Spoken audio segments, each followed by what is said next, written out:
अभी तो 57 ही है सर। हाँ आएगा।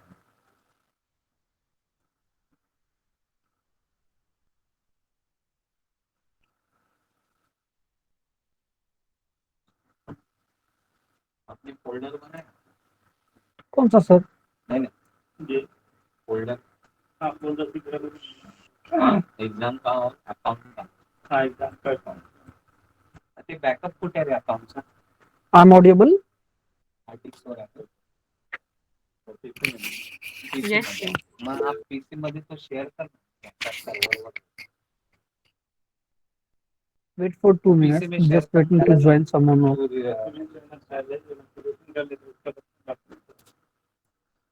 हाँ एक्टिवेशन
फॉरवर्ड केली होती. नाही नाही नाही.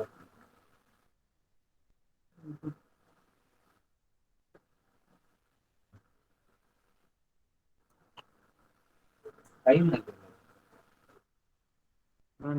त्यांचं हे तर त्याचं गेली ना सरांचं त्याची काही नाही गेली तू दुसरीकडे जाऊन तो हे करू शकतो. नाही पण त्याचं डेटाच Should we start now? नाही सगळेच घेतलं ना त्याच्यात अकाउंटचं काम त्याच्यात बोट फायदा. Should we start now? Yes, sir. Yes, sir. Okay, so I am here with subject mathematical fund.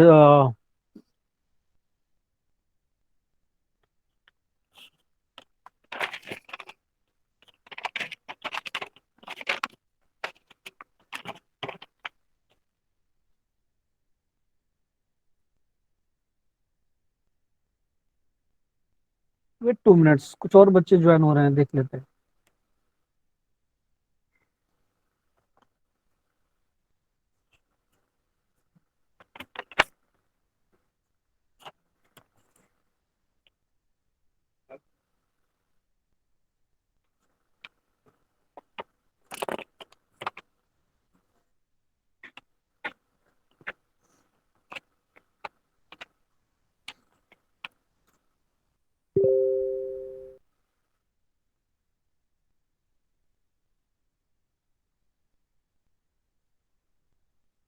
ते काढलं तू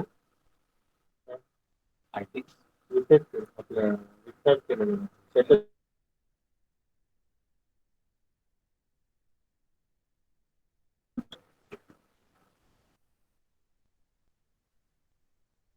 आपण या नक्की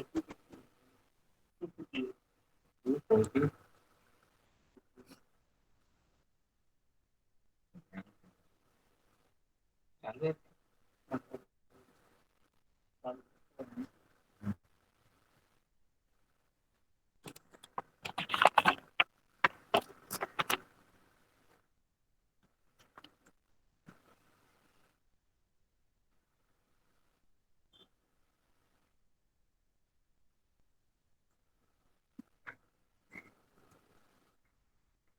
हेलो।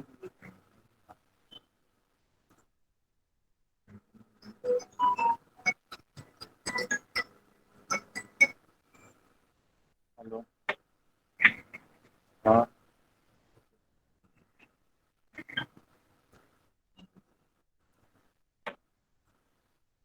हाँ, इतना बोलते हैं ना, कहाँ रहता है? मुझे तो मुझे फोन करके मैंने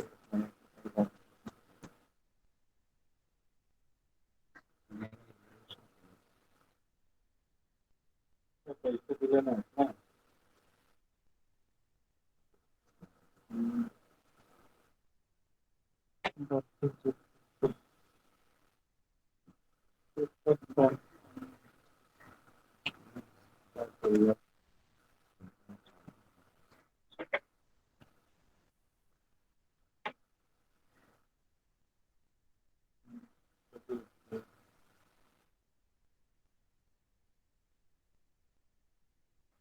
हाँ,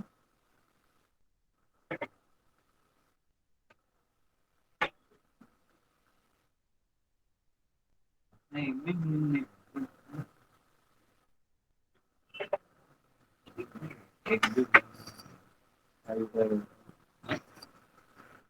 Should we start now? Yes, sir. Yes, sir. Yes, sir. So let's start with syllabus first. हम पहले सिलेबस देख लेते हैं थोड़ा बहुत और फिर हम इस पर काम करना स्टार्ट करते हैं। एक मिनट आप गोइंग टू शेयर स्क्रीन। बच्चे बार बार आएंगे तो कैसे काम चलेगा? Sir, your voice is low. Wait. I'm not starting. The screen is visible to you people? Yes. Yes, sir. Yes, sir. हाँ।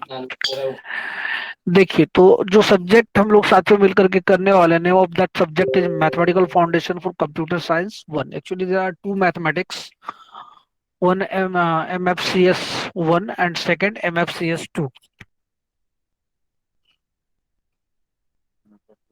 See the content what we have to discuss in this subject. First we have to discuss in unit 1. First unit is your skewness. Under skewness we have to discuss mainly two concepts: Carl-Pearson's skewness, coefficient of skewness, and Bullish coefficient of skewness. Right? Only two topics: Carl-Pearson's coefficient of skewness and Bullish coefficient of skewness. We have to be very clear that they ask only numerical questions from these topics, but as a computer science student, we must know it and follow the concepts.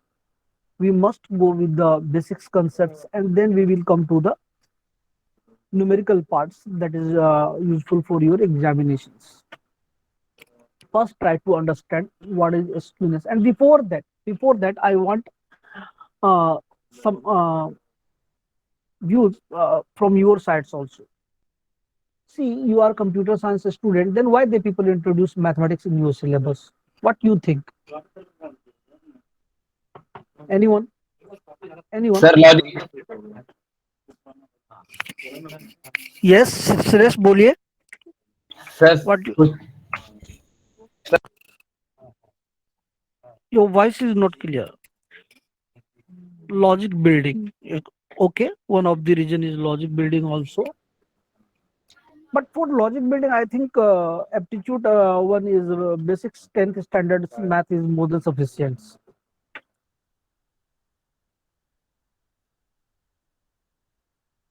Very good. Anyone?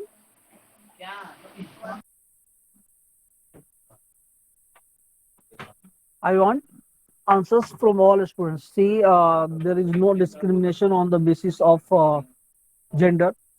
Girls can give also their opinions. है ना? For subject like AI and ML, very good. Artificial intelligence and machine learning.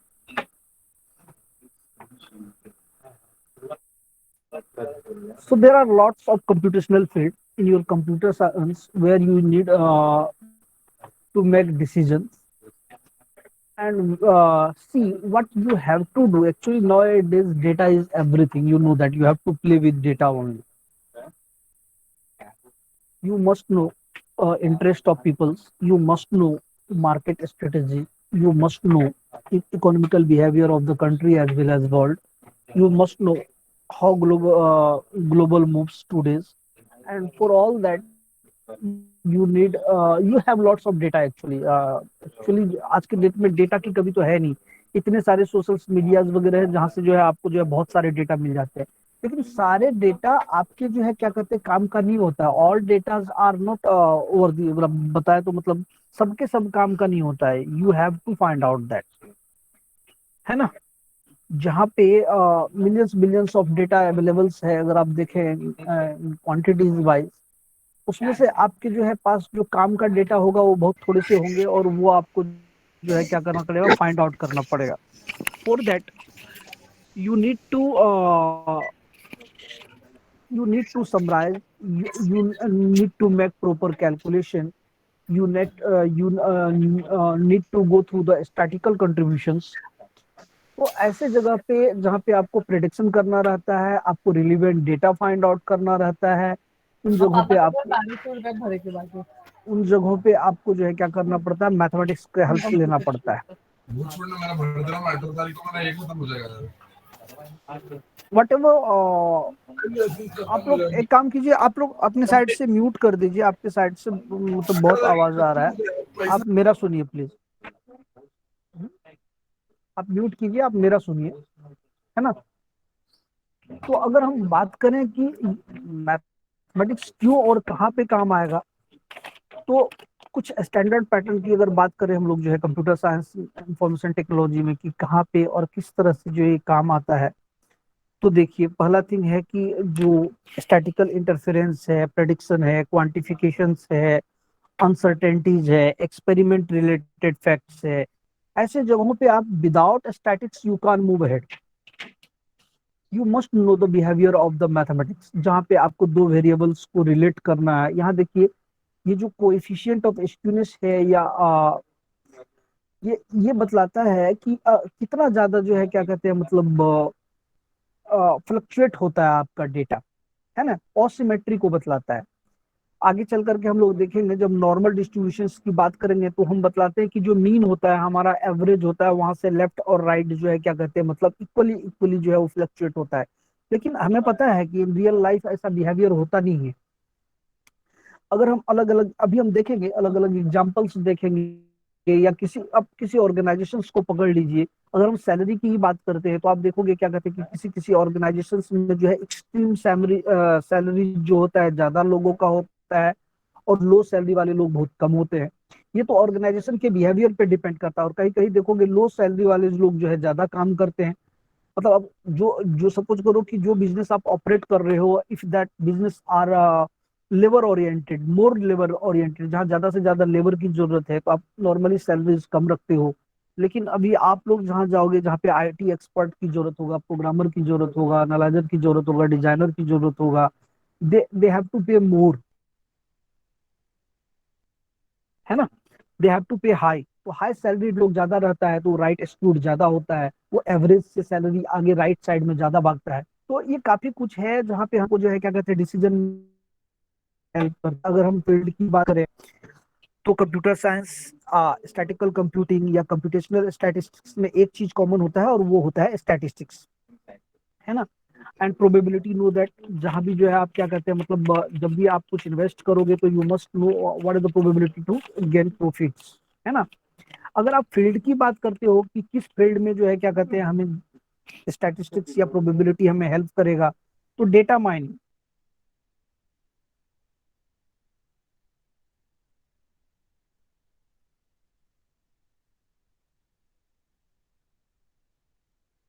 अभी हम there is vast collection of data available, but all data are not relevant. So what we have to do, we have to make compression of data. तो data compression के लिए भी हमें क्या करना पड़ता है, we have to take the help of statical algorithms, है ना. क्योंकि हमें हमें सब कुछ हमें अपना स्टोरेज काफी महंगा होता है. आपको पता है स्टोरेज को मेंटेन करना इवन की स्टोरेज जो स्पेस होता है अपना, क्या कहते हैं, वो काफी महंगा होता है, हम उसको वेस्ट नहीं कर सकते हैं। तो जो यूटिलिटी ऑफ स्टोरेज है उसको उसको एकदम से बैलेंस रखने के लिए, उसको फ्रूटफुल रखने के लिए हमें क्या करना पड़ता है, रिलेवेंट डेटा को रखना पड़ता है, और अदर डेटा जो है हम क्या करते हैं, मतलब डाल देते हैं गार्बेज कलेक्शन में। तो हमने देखा कि डेटा माइनिंग की बात किया, हमने डेटा कंप्रेशन की बात किया। अगर हम लोग स्पीच रिकॉग्नाइजेशन की बात करें, तो जो उसका वॉल्यूम्स है, या क्या कहते हैं उसके जो मतलब क्लियरेंस है, उन सब चीजों को रिकॉग्नाइज करने के लिए भी हमें क्या चाहिए, स्टैटिकल रीजन चाहिए, स्टैटिकल कंप्यूटेशनल एक्टिविटीज परफॉर्म करना पड़ता है। फोर्थ वन, अगर हम बात करें कि अगर हमें विजन या इमेज को एनालाइज करना है, उसके लिए हमें स्टैटिस्टिक्स की जरूरत है। अगर हम if we talking about human and computer interactions, वहां पे स्टैटिस्टिक्स की जरूरत है, because we have to find the cross board section of peoples, right? If we talking about the network and traffic modeling, at that place you need to utilize your statistical computability. अगर आप बात करते हो optimisation technique का, वहां भी आपको जो है क्या कहते हैं, स्टैटिस्टिक्स की जरूरत पड़ती है, राइट ना? सपोज करो कि कहीं पे अगर आप जो है क्या कहते हैं प्रॉफिट्स की बात करते हो, that must be Yes, maximum. sir. अगर आप कॉस्ट की बात करते हो, दैट मस्ट बी मिनिमम, है ना? जहां भी हमें कॉस्टिंग का सोचना होगा, तो हम चाहते हैं कि हमारा कॉस्ट कम से कम अकर हो, है ना? हमारा रिसोर्सेज कम से कम वेस्ट हो, मतलब हम रिसोर्सेज का ज्यादा से ज्यादा यूटिलाइज कर पाए। एट दैट प्लेस हम क्या करते हैं, ऑप्टिमिस्टिक्स व्यूज यूज करते हैं। ये भी कैसे करेंगे हम लोग? तो हम लोग जब mathematical foundation of computer science में जाएंगे, तो वहां देखेंगे हम लोग जो हमारा ऑपरेशन रिसर्च है, लीनियर प्रोग्रामिंग है, वो टेक्निक यूज करते हैं, लेकिन वहां भी स्टैटिस्टिक्स यूज होता है। आप देखोगे कि जब हम ऑपरेशन रिसर्च पढ़ेंगे, तो वहां भी हमें जो है प्रोबेबिलिटी और स्टैटिस्टिक्स के कॉन्सेप्ट्स को लेना पड़ेगा। अभी कुछ स्टूडेंट्स ने बोला था, मैसेज बॉक्स में डाला था कि सर हम आर्टिफिशियल इंटेलिजेंस पे यूज करते हैं, राइट? आर्टिफिशियल इंटेलिजेंस को मॉडल करने के लिए जो ह्यूमन एक्टिविटी है थ्रू द कंप्यूटर्स, उसको जो है क्या कहते हैं, आइडेंटिफाई करने के लिए हमें जो है क्या कहते हैं, स्टैटिस्टिक्स की जरूरत होती है। कुछ हाँ, उसी स्टूडेंट ने, सेम स्टूडेंट्स ने बताया कि सर हम मशीन लर्निंग में यूज करते हैं। Definitely we have to check the ability of machines by using the statical computability, right? तो वहां पे यूज करते हैं। अगर हम प्लानिंग करते हैं, तो हमारा प्लानिंग का कैपेसिटी क्या है? For that we use statistics, right? Storage retrieval के लिए हम स्टैटिस्टिक्स यूज करते हैं। Quality management, even for quality management statistics is helpful. अगर हम क्वालिटी मैनेजमेंट की बात करें, तो वहां भी हमारा स्टैटिस्टिक्स क्या होता है, काफी हेल्पफुल होता है। सॉफ्टवेयर इंजीनियरिंग आपका तो एक सब्जेक्ट ही है। जहां आप सॉफ्टवेयर की बात करते हो, तो सॉफ्टवेयर इंजीनियरिंग, जैसे ही इंजीनियरिंग आ गया, you have to apply the mathematical tools. वहां आपको जो है क्या कहते हैं, स्टैटिस्टिक्स और प्रोबेबिलिटी यूज करता है to maintain the computer program. ये सो नो, अभी किसी बच्चे ने जो है मुझे मैसेज बॉक्स में डाला भी था कि सर लॉजिक बिल्डअप करता है। That's okay. अगर हम प्रोग्रामिंग करते हैं, हमारे पास लॉजिक ही नहीं रहेगा, तो हम अच्छा प्रोग्रामर नहीं बन पाएंगे। तो मैथमेटिक्स वहां भी जो है हमको मतलब हेल्प करता है। अब आपने सब काम कर लिया, तो आपके परफॉर्मेंस को जो है इवेलुएट करने के लिए भी हमें स्टैटिस्टिक्स और प्रोबेबिलिटी की जरूरत पड़ती है। अगर आप हार्डवेयर मैन्युफैक्चर करते हो, तो वहां पे आपको जो है स्टैटिस्टिक्स हेल्प करेगा। यस और नो? कैसे हेल्प करेगा? कैसे हेल्प करेगा? अगर if you talking about the use of statistics in hardware manufacturing, तो कैसे हेल्प करेगा? मैं चाहता हूँ थोड़ा इनपुट आपकी तरफ से आए। कैसे हेल्प करेगा?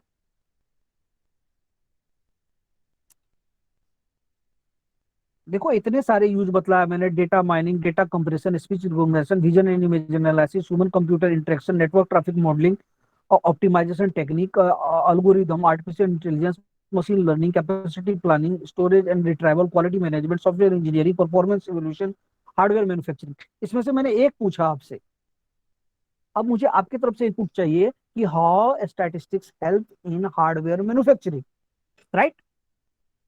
देखिए, what we discussing, that is not for the exam purpose. Exam purpose के लिए खत्म करना रहेगा, तो मैं आज ही खत्म करवा दूंगा आपका पूरा सिलेबस, राइट ना? One day is sufficient to complete the 80 marks syllabus. Sir estimate time निकालने के लिए।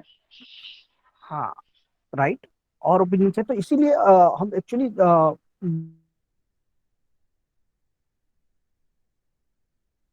वहां पे जाने से पहले हम ये डिस्कस करना चाहते हैं कि क्यों आपके सिलेबस में ये सब्जेक्ट आया ही क्यों, राइट ना? तो जब आप मेरे साथ बैठोगे, तो ये एक चीज एकदम से जो है मतलब दिमाग में डाल लो कि आपको जो है वो सिलेबस का तो सोचना ही नहीं है। आप मेरे नोटबुक को फॉलो करना, मेरे क्लास बुक को फॉलो करना। University don't have capability to ask the questions beyond that. ये मेरा गारंटी रहता है। जो मैं आपको पढ़ा दूंगा उसके बाहर से जो है वो नोटबुक के बाहर आपका क्वेश्चंस आएगा ही नहीं।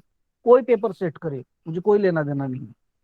तो आप उस पर मत जाओ, वो बाद वाली बात है, वो सब जो है क्या कहते हैं, मतलब हम बाद में डिस्कस करेंगे। लेकिन हम ये चीज है कि पहले हमें ये जानना है कि हमने सिलेबस में मैथमेटिक्स को क्यों डाला है, जबकि आप कंप्यूटर साइंस के स्टूडेंट्स हो। तो अभी हमने पूछा कि मतलब ठीक है कि टाइम एस्टिमेट करने के लिए आपने से एक आंसर मिला मुझे, टाइम एस्टिमेट। अदर यूज बताओ, राइट ना? बोलो क्या होगा। We have to adopt. We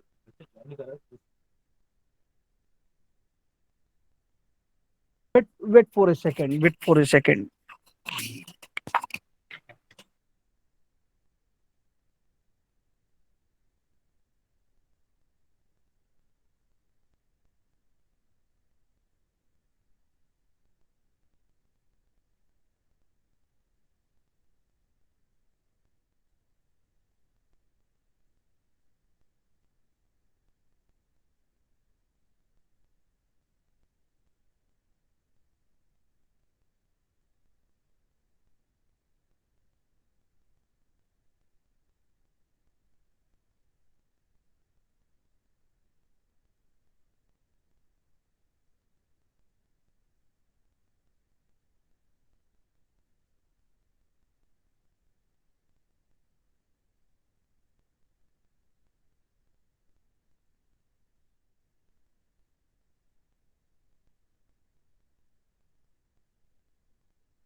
screen visible है आप लोगों को? Hello? Yes, Yes, yes. sir. Yes. देखो ये जो आईडी विजिबल है ना, जरा उसको आप ग्रुप पे डालो, जरा क्या कहते हो अपने व्हाट्सएप ग्रुप पे डालो।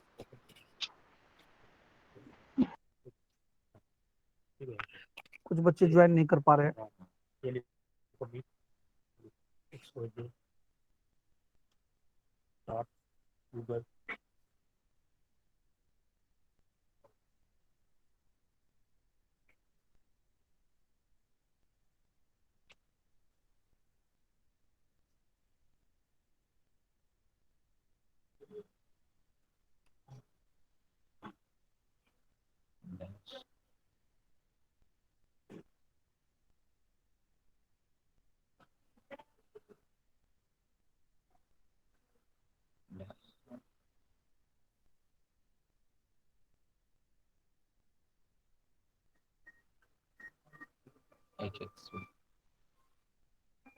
हाँ बराबर, दोनों क्लास में डालो, डिवीजन ए और डिवीजन बी।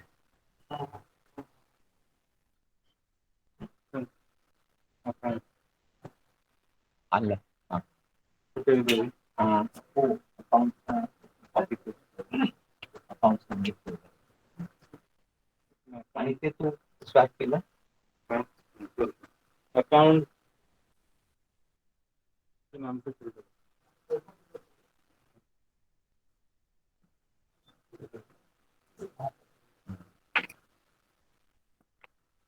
एडमिट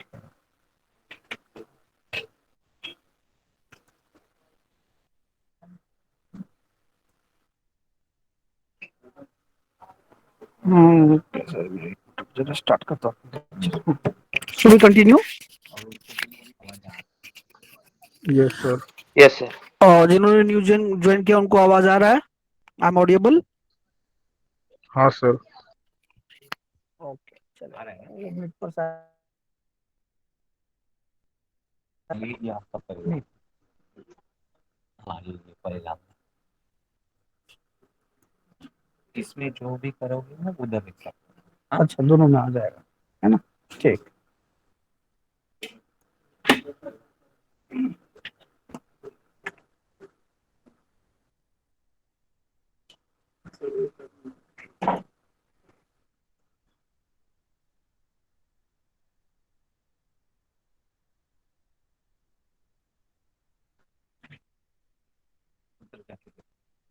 हाँ अभी हो गया visible.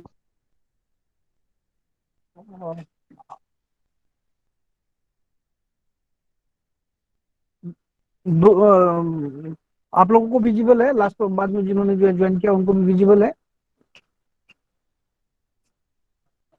Yes, sir. ओके, ठीक ठीक। हाँ, तो हम लोग डिस्कस कर रहे थे कि before coming to the topic हम ये डिस्कस कर रहे थे कि हम कहाँ पे स्टैटिस्टिक्स को यूज कर सकते हैं और why statistics in your syllabus, right? तो हम लोगों ने अभी डिस्कस किया कि जो हमारा स्टैटिकल कंप्यूटिंग है या कंप्यूटेशनल स्टैटिस्टिक्स है या कंप्यूटर साइंस है, इसमें एक पॉइंट कॉमन आता है, वो है statistics.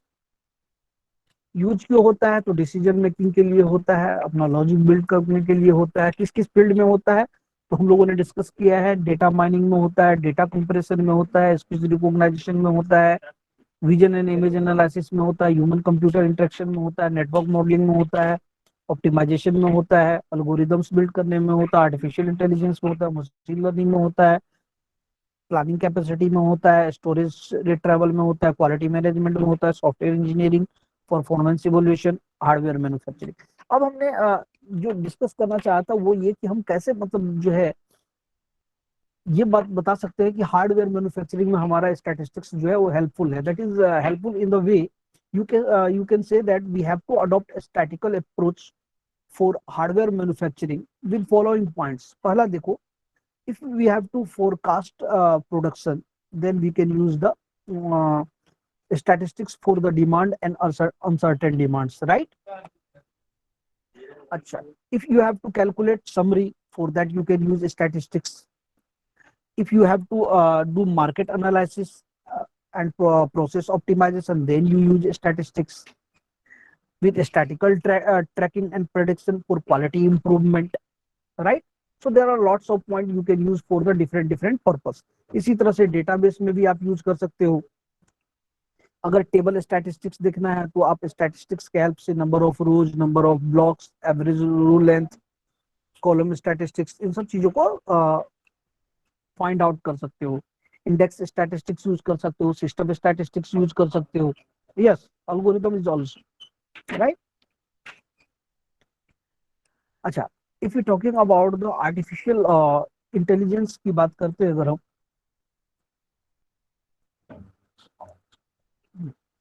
If you talking about the artificial intelligence, तो वहां पे हम जो है स्टैटिस्टिक्स को as classifiers and controllers use कर सकते हैं, right? Even you can use your statistics in bioinformatics. Computational statistics और कंप्यूटेशनल बायोलॉजी जो है क्या कहते हैं, इसको कंबाइन करके आप बायो इन्फॉर्मेटिक्स जो है बना सकते हो, राइट ना? अपनी स्क्रीन गलत शेयर की है, या नहीं की है। अभी तक किया नहीं है मैंने सर, शेयर किया नहीं है। मैं करके देखूं सर। हाँ, एक्चुअली मैंने सिलेबस करके देखिए जरा, आ रहा है क्या? यहाँ तो दिख रहा है। स्क्रीन विजिबल है ना आप लोगों को? Yes sir. हाँ जी, हाँ जी, विजिबल है। Yes sir. Very very. तो इस तरह से आप Yes, sir. देख सकते हैं कि जितने भी टॉपिक्स हैं वो कहीं ना कहीं जो है आपके सिलेबस में यूजफुल है, राइट? अब हम लोग आ जाते हैं जो अपना करंट सिलेबस है उस पर आ जाते हैं। यहाँ पे हम लोग बात कर रहे हैं Karl Pearson's coefficient of skewness and Bowley's coefficient of skewness. First हमें अब आ जाओ आप लोग जो है क्या कहते हैं, एकदम से कंसंट्रेट करो। अभी तक तो हम ये थे कि मतलब आपके सिलेबस में इंट्रोड्यूस किया हुआ है, अब हम लोग अपना सब्जेक्ट पे आ जा रहे हैं। मैं जरा अभी दूसरा स्लाइड शेयर करूंगा। सरकार बदल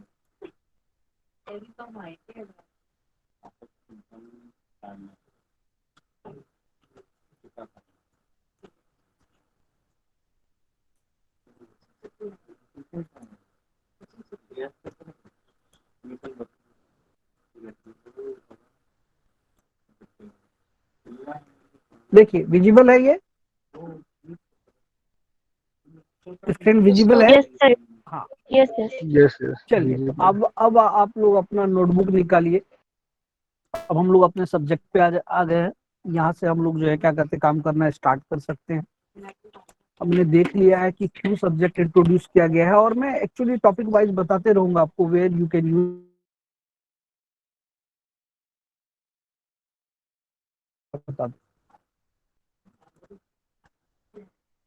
now we discuss about the skewness, right. मैंने पहले ही बतलाया है कि what is mean of skewness. If you going to define the skewness, it's represent imbalance, और you can say that asymmetric from where, from the mean positions. आगे आपको समझ में आएगा।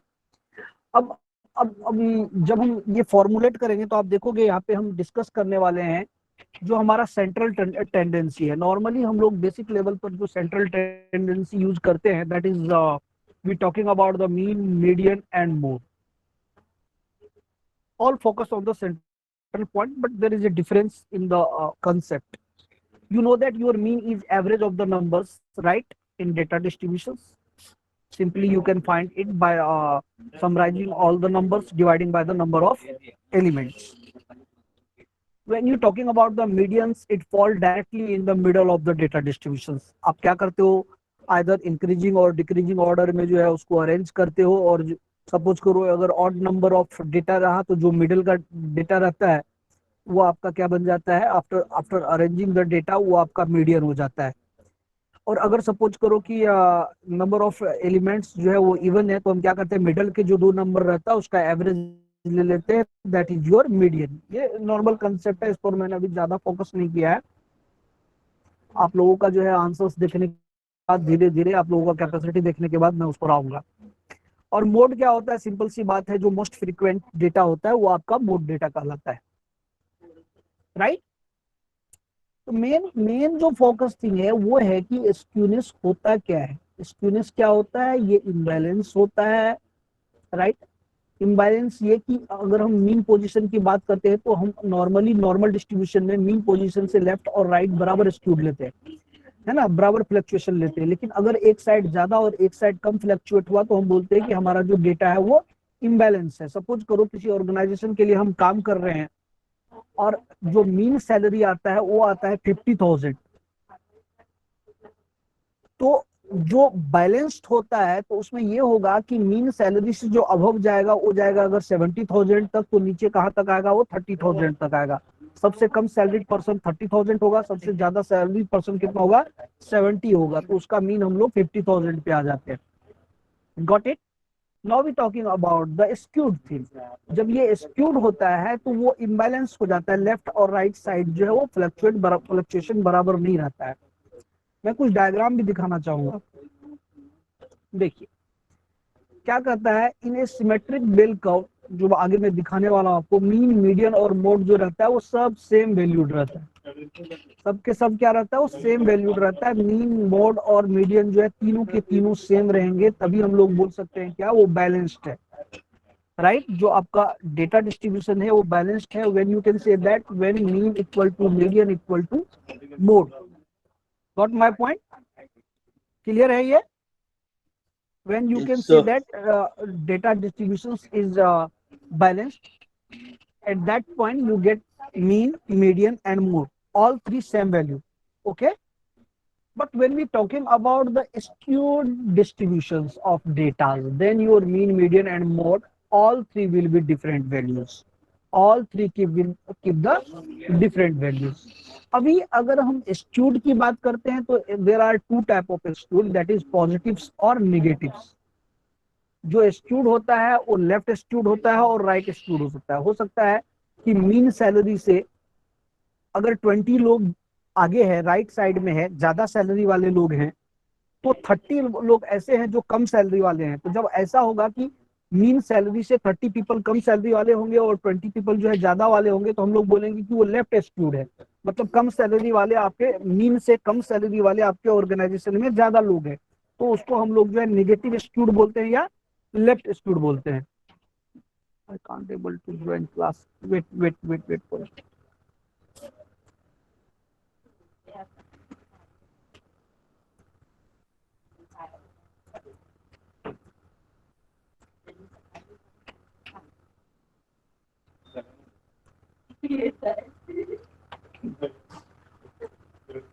तो पॉजिटिव स्क्यूड क्या होता है आपका, जरा देखिए। स्क्यूड टू टाइप के होते हैं, जो ऑसिमेट्री है, जो इम्बैलेंस है, टू टाइप के होंगे। आइदर जो है क्या कहते हैं, मीन से लेफ्ट में बहुत सारे लोग होंगे, और मीन से राइट में बहुत सारे लोग होंगे। जब मीन से राइट साइड में बहुत सारे लोग होंगे तो हम लोग बोलते हैं कि जो हमारा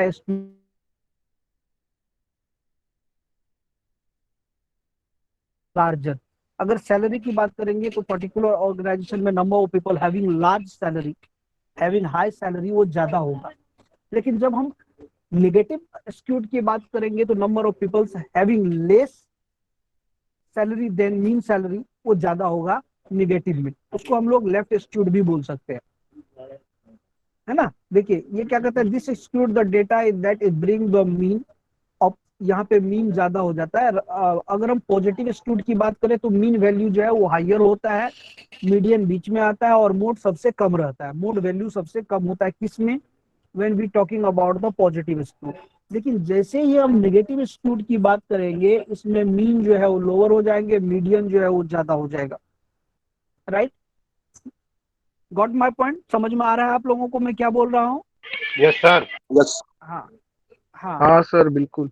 हाँ। Yes, अभी sir. देखिए मैं आपको डेटा दिखाता हूँ। देखिए यहाँ पे डायग्राम दिख रहा है आप लोगों को। एक तो वो है जो सिमेट्रिक डिस्ट्रीब्यूशन से है, मतलब एवरेज सैलरी से लो वाले और हाई वाले दोनों बराबर है, तो वहां पे मीन मीडियन और मोड जो है वो कोइंसिडेंट, मतलब कोइंसाइड कर जाता है, एक ही पॉइंट पर फॉलो अप करता है। Got my point? when you talking about the symmetric distribution, your mean, median and mode value must be same, right? And when you talking about the skewed distribution, your mean, median and mode, all three have different values. देखिए मैंने बताया skewed are of two types. skewed जो होते हैं वो कितने types के होते हैं? टू टाइप्स के होते हैं। प्लीज आप हमारा सुनिए, आप आपकी तरफ से जो है क्या कहते हैं, मतलब माइक को बंद कर दीजिए। एक होता है हमारा पॉजिटिव स्क्यूड डिस्ट्रीब्यूशन। यहाँ पे देखिए आप मीन वैल्यू से जो है क्या कहते हैं राइट साइड ये ज्यादा फ्लक्चुएट हो रहा है, मतलब हायर सैलरी वाले लोग ज्यादा रहेंगे, हायर प्रॉफिट ज्यादा होगा, तो हायर पॉसिबिलिटीज बढ़ जाता है। और नेगेटिव स्क्यूड में क्या होता है, लेफ्ट साइड ये ज्यादा जो है ऑसिमेट्री रहता है, लेफ्ट साइड ये ज्यादा लेफ्ट साइड ये ज्यादा ऑसिमेट्री रहता है, राइट, नेगेटिव स्क्यूड में। अच्छा, जो स्क्यूनेस का फॉर्मूला है वो there are two formula actually. एक तो होता है क्या कि ये फॉर्मूला हम लोग बाद में डिस्कस करेंगे, फॉर्मूला हम लोग बाद में डिस्कस करते हैं, न्यूमेरिकल वैल्यू की बात हम लोग बाद में करेंगे। ये देख लीजिए जहां पे आप, मैंने एक बड़ा डायग्राम लिया है लार्ज साइज में ताकि आपको बराबर दिखे। When you talking about the what can I do, मतलब सर कुछ बच्चे जो है मतलब ये नहीं कर पा रहे हैं, मतलब ज्वाइन नहीं कर पा रहे हैं। मैंने तो वहाँ देखा, मैं वहाँ पे है नहीं, वो एक बच्चा था तो मैंने उनको ये किया, देखिए है नहीं यहाँ पे। या बाजू वाली आई नहीं होंगे, वापस रिक्वेस्ट डालने के लिए एक हो जाती देखिए सर मैं बार बार वहाँ तो नहीं जा सकता ना, मतलब नहीं। हाँ वही, इतने बच्चे हैं तो मैं पढ़ाऊँ क्या या उधर जाऊँ? हाँ वैसे ही तो उनको जो डेटा हाँ, अभी वो क्या कर सकते हैं। देखिए तो जो symmetrical, when we talking about the symmetrical data, at that point mean equal to median equal to mode, जो हमने डिस्कस किया उसी को थोड़ा हमने लार्ज डायग्राम में दिखलाया है। Now when we talking about the skewed to the left, negative skewed की बात करते हैं तो ध्यान दीजिए, mean is smaller than median and mode is higher. जब हम लेफ्ट स्क्यूड की, लेकिन हमने क्या किया है कि हमने जो है दो और ऑलरेडी ग्रुप बनाया है, मैंने दो लिंक शेयर किया आप लोगों को, तो 100 100 200 हो जाएंगे। बच्चे नहीं आ रहे, जो बच्चे आ रहे हैं उसको तो मैंने ऑलरेडी इन किया है, दो में से किसी भी ग्रुप में आएंगे तो दूसरा ग्रुप में उनको बोलिए दूसरा लिंक के साथ ज्वाइन करने के लिए जरा एक ग्रुप पे मैसेज डालिए कि अगर फर्स्ट लिंक के साथ नहीं तो अभी जो मैंने करंट लिंक डाला है ना आप लोगों ने जो टाइप किया है उस लिंक पर जो है वो क्या कहते हैं ये करे, या फिर से वो लिंक कॉपी करके दे दीजिए, बोलिए कि वो पर्टिकुलर लिंक पर ज्वाइन करे। एंड कीप इन माइंड कि ये लेक्चर आपको मिस नहीं करना है, because each lecture is related to the next lecture. मतलब ऐसा नहीं होगा कि एक लेक्चर में जो मैं करवाऊंगा वो नेक्स्ट लेक्चर में काम नहीं आएगा। तो किसी भी हालत में ये लेक्चर तो आपको मिस नहीं करना चाहिए। Every lecture must be worthful. तो देखिए जब हम स्क्यूड लेफ्ट की बात करेंगे तो your mean value is less than median and less than mode. यहाँ हम देख सकते हैं कि mean less than median less than mode हो जाता है हमारा। और जब हम एक्सक्लूड राइट की बात करेंगे तो जरा ध्यान दीजिए, जो मीन वैल्यू होता है वो हायर होता है, मीडियन जो है मिडल में आता है, और मोड वैल्यू लेस होता है, मतलब रिवर्स हो जाता है। अब अब हम जरा बात करते हैं ऑर्गेनाइजेशनल पॉइंट ऑफ व्यू से। अब हम जरा बात करते हैं और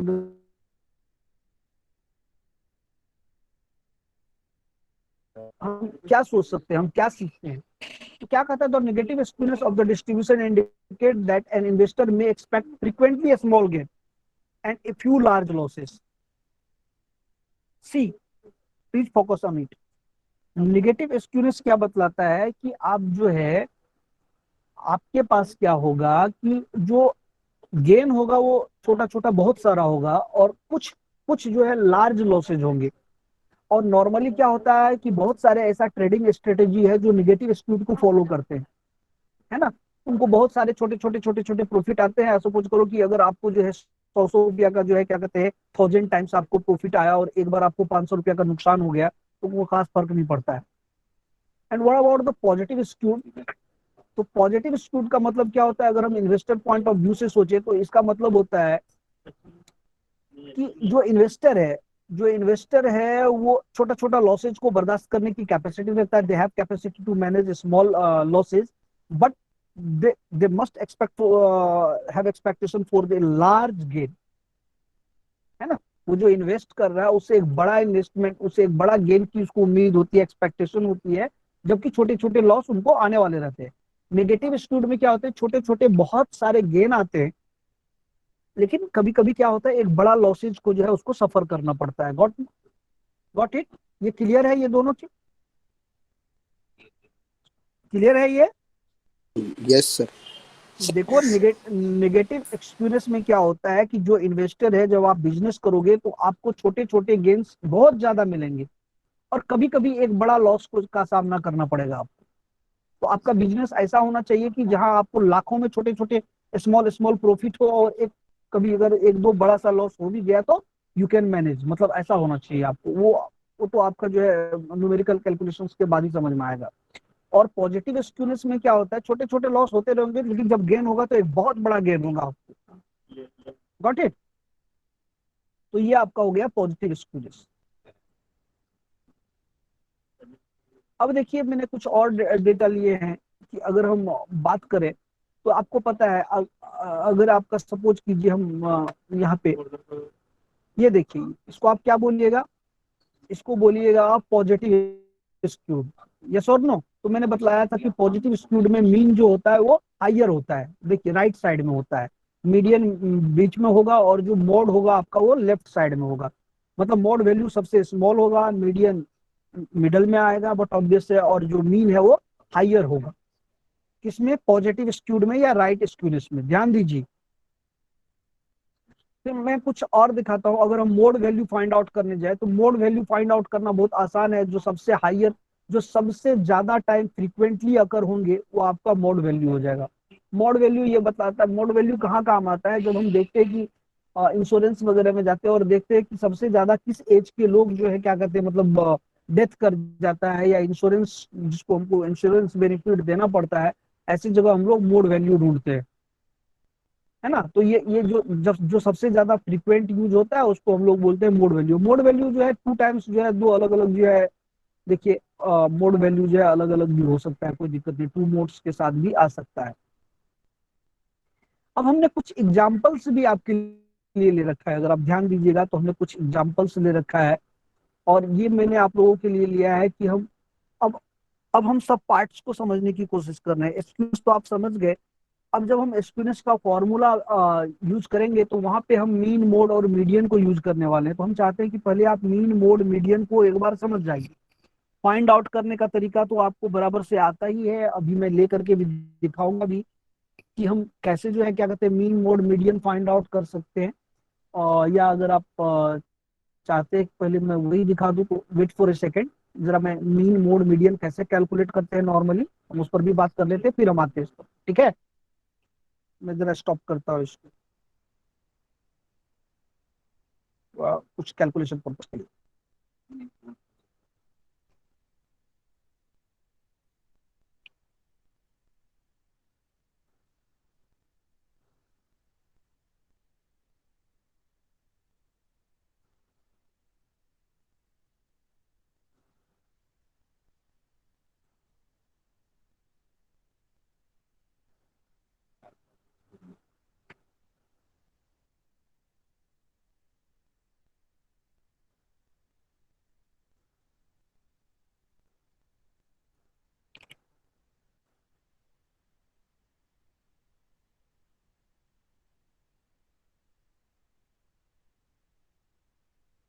Yes, sir.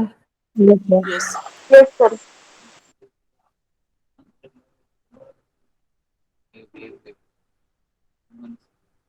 देखिए सिंपल, अभी हम लोग जो है क्या कहते हैं, नॉर्मल जो अपना डिस्क्रीट डेटा होता है उसी की बात करेगा। अगर हम बोले कि 1 2 एंड 3, 1 2 एंड 3, इसका मीन मीडियन मॉड निकालिए तो क्या होगा?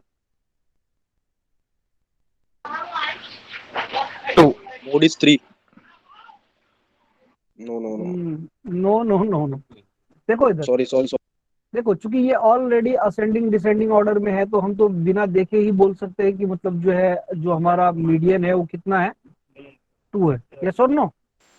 2. Yes, और sir. अगर हम Yes. हमें मीन निकालना होगा तो 3 + 2 + 1 बराबर डिवाइडेड बाय 3, क्योंकि नंबर ऑफ ऑब्जर्वेशन कितना है, 1 2 3। तो हम क्या करते हैं, हम करते हैं सम ऑफ नंबर, क्या करते हैं नॉर्मली, सम ऑफ वैल्यू है ना, sum of observation divided by number of observation,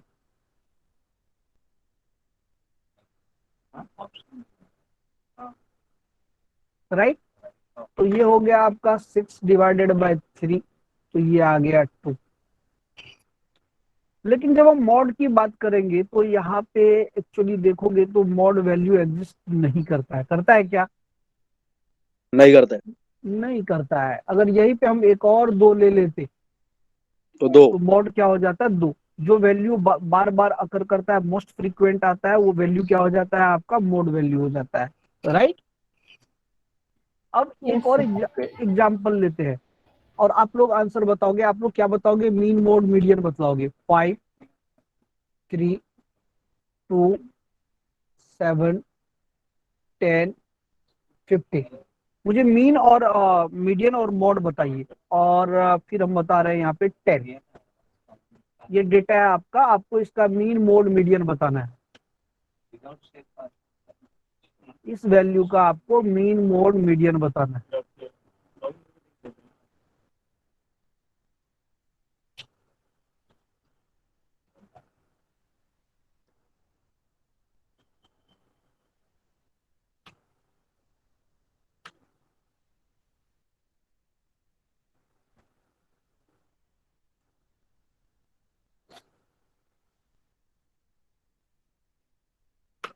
बताइए मीन कितना मिला? 7. It's 7. अच्छा, अच्छा मीन 7 मिला। और मीडियन कितना मिला? Median 7. मीडियन 7। मीडियन में तो कुछ ढूंढना ही नहीं है। ये देखिए, इधर से 3 वैल्यू निकाल दीजिए, इधर से 3 वैल्यू निकाल दीजिए, क्योंकि ये हमने ऑलरेडी असेंडिंग ऑर्डर में लिया है, तो ये तो मीडियन हो गया। इसमें तो कुछ करना ही नहीं है, बराबर कि नहीं। मॉड मॉड के लिए भी कुछ नहीं कर रहा है, क्योंकि ये जो 10. 10 वैल्यू, हाँ 10. बोलिए, 10 वैल्यू फ्रीक्वेंट आ रहा है तो ये आपका मोड हो गया, बराबर ना। Yes. 10 वैल्यू जो है सबसे ज्यादा बार अकर हो रहा है, मतलब मोर फ्रीक्वेंट जो है यहाँ पे दिखाई दे रहा है हमको। तो मोड कितना हो गया? 10 हो गया, राइट। और अगर हम मीडियन की बात करें तो आप लोगों ने पहले ही बतला दिया कि सर आपने असेंडिंग ऑर्डर में लिया है और जो आपका मिडल वैल्यू आ रहा है वो डायरेक्ट फोकस हो रहा है 7, राइट। और यस. अब मुझे ये बताइए, हाँ, अब मुझे ये बताइए कि जब आपने मीन फाइंड आउट किया तो सबका सम कितना आया? इन सबको ऐड करने के बाद कितना आया? 7.5. 52. 52. 52. So 7. 52। 52. और टोटल नंबर ऑफ ऑब्जर्वेशन कितना है? 7, 7. है ना। 7. 7 7 जा 49 और ये रह गया 3, 7.5. बराबर ना। कुछ तो potato around आया. 7 पॉइंट 5. पक्का। चलो 7.5 ने बोल दिया तो 7.5 समथिंग ये आ गया आपका मीन वैल्यू, राइट। तो देखो, अभी एक चीज आप देखोगे, देखो मैं बोलना क्या चाहता हूं। अभी देखो मीन मोड मीडियन में अभी हमने पहले ही बतलाया था, मीन के लिए हम सारे वैल्यू को जो है, देखो यहाँ पे we give importance to all values, yes और no, we give importance to all elements. सारे एलिमेंट्स को लेके मीन निकालते हैं, बराबर कि नहीं। Yes. Yes, sir. ध्यान दो, मीडियन के लिए हम असेंडिंग या डिसेंडिंग ऑर्डर में लाने के बाद डायरेक्ट मिडल वैल्यू पे अटैक करते हैं। सपोज करो यहाँ एक, मतलब अभी डायरेक्ट डायरेक्ट यहाँ पे ये मिडिल में आ रहा है, 3 इधर से कट कर दिए, 3 इधर से कट कर दिए, मिडिल में आ रहा है तो मीडियन। अगर सपोज करो, क्योंकि ये ऑड नंबर है, जो नंबर ऑफ ऑब्जर्वेशन है 7, ये ऑड नंबर है, अगर ये इवन रहता तो मिडिल का 2 वैल्यू का एवरेज ले लेते, वही हमारा मीडियन हो जाता। Got it? Yes sir. Yes, sir. ये क्लियर है। और जो मोड है वो मोस्ट फ्रीक्वेंट आता है, तो इसीलिए आप देखोगे कि ज्यादा जगह पर जो है, जबकि तीनों सेंट्रल वैल्यू है, तीनों सेंट्रल वैल्यू है, फिर भी जो है ज्यादा प्लेसेस पर जो है एवरेज निकालता है, मीडियन और मोड की बात नहीं करता है। Got my point? तीनों कहीं ना कहीं मिडल वैल्यू को ही ढूंढता है, तीनों जो है सेंट्रल वैल्यू को ही फोकस करता है। All three concepts, mean, median, mod, focus on central value. Still हम जब बात करते हैं तो एवरेज स्कोर की बात करते हैं, मीडियन स्कोर या मोड स्कोर की बात नहीं सर करते अगर हैं। Total number of observation even है तो उसका मीडियन कैसे निकलेगा? सपोज करो इसी में एक और ले लो, 20 ले लो, ठीक है, इसी में हमने एक और नंबर ले लिया 20, तो अब मिडल में जो है देखो ये 2 नंबर आ गया ना। अरे इधर से एक कट करो, यस सर। इधर से एक हाँ कट करो, इधर से कट करो, इधर से कट करो, इधर से कट करो, इधर से कट करो, तो बीच में कितने वैल्यू रह गए? 2 वैल्यू ना। दो। ये दोनों को कट कर दोगे तो कुछ बचेगा नहीं, तो क्या करोगे आप? 7 + 10 डिवाइडेड बाई 2, इसका एवरेज ले लोगे। 17 डिवाइडेड बाई 2 दैट इज 8.5। 8.5. समझे कि नहीं? Yes sir. हाँ, अगर फॉर्मूला की बात करोगे तो 8th 9th स्टैंडर्ड में हम लोगों ने पढ़ा था 1/2, अंदर हमने लिया था, क्या लिया था हमने?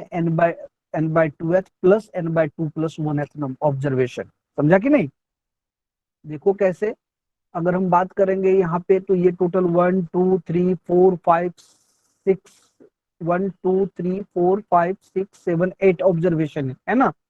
8 का अगर हमने हाफ किया तो 4th ऑब्जर्वेशन ये आ गया, 4 + 1 5th ऑब्जर्वेशन ये आ गया, इन दोनों का एवरेज ले लिया, वो हमारा मीडियन आ गया। ठीक है, इसीलिए देखोगे वहां पे फॉर्मूला में नॉर्मली आप लोगों ने सीखा होगा कि if number of observation is even then you can find median by taking the average of middle two. Yes और no? n/2h plus n/2 plus 1th observation का जो एवरेज होता है वो आपको क्या देता है? मीडियन देता है। Is that clear? Yes. Yes, that sir. Clear? समझ में आया? ये बहुत छोटा सा कंसेप्ट है, इसमें तो हम लोग बहुत आगे जाने वाले हैं। अभी आप लोग जो है इस पर फोकस मत करो, क्योंकि जब मैं पढ़ाने आऊंगा तो ऐसा कोई कंसेप्ट नहीं रहेगा। एक बार हमारे साथ आपका सेशन खत्म हो गया, यू नो एवरीथिंग। ठीक है ना? तो अभी तो बस हम ये देखते हैं कि हमने इन सब चीजों को क्यों फोकस किया है। बराबर? हम आएंगे अभी अभी जब हम आपको बता देंगे, जहां पे हमने आपको फोकस कर दिया ये आपका एग्जाम मटेरियल है, उसको कर जाओ। ठीक है ना?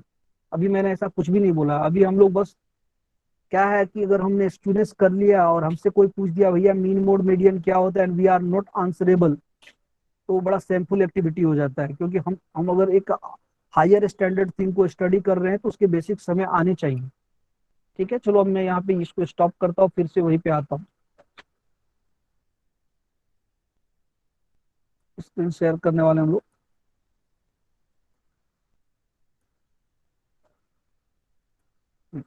देखो, तो हम आ गए यहाँ पे मीन मोड मीडियन पे, राइट?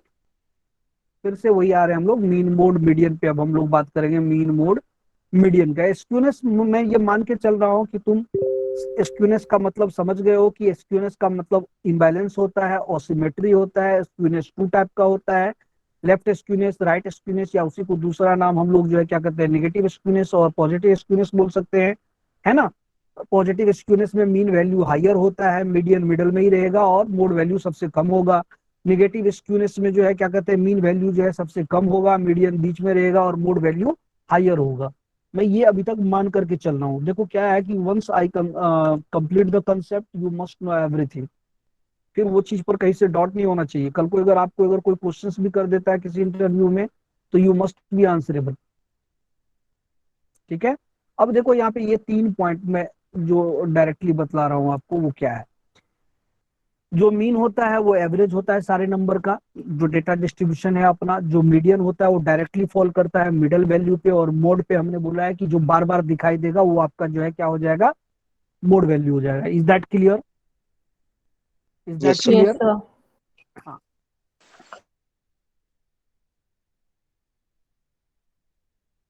रहा हूँ कि टिल नाउ हम लोग जो है एग्जाम मटेरियल के पास नहीं पहुंच रहे हैं, सिलेबस के पास नहीं पहुंच रहे हैं। अभी हम लोग जो है सिलेबस को अप्रोच ही कर रहे हैं, और शायद सिलेबस अप्रोच करते करते एक और लेक्चर हमारा निकल जाएगा, समझ रहे हैं ना?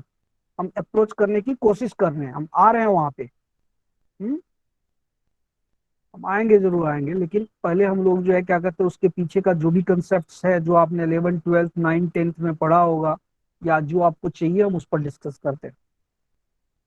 अब देखो, मैंने एक एग्जाम्पल लिया है, इसको आप ही लोग देखो और मुझे ही समझाओगे आप लोग ये क्या होता है। हम बात कर रहे हैं मीन मीडियन मोड का जो है, और ये हम लोग जो है हेल्थ केयर में बात कर रहे हैं कि कैसे जो है क्या कहते हैं ये चीज अप्लीकेबल होता है। एग्जाम्पल्स की बात कर रहे हैं।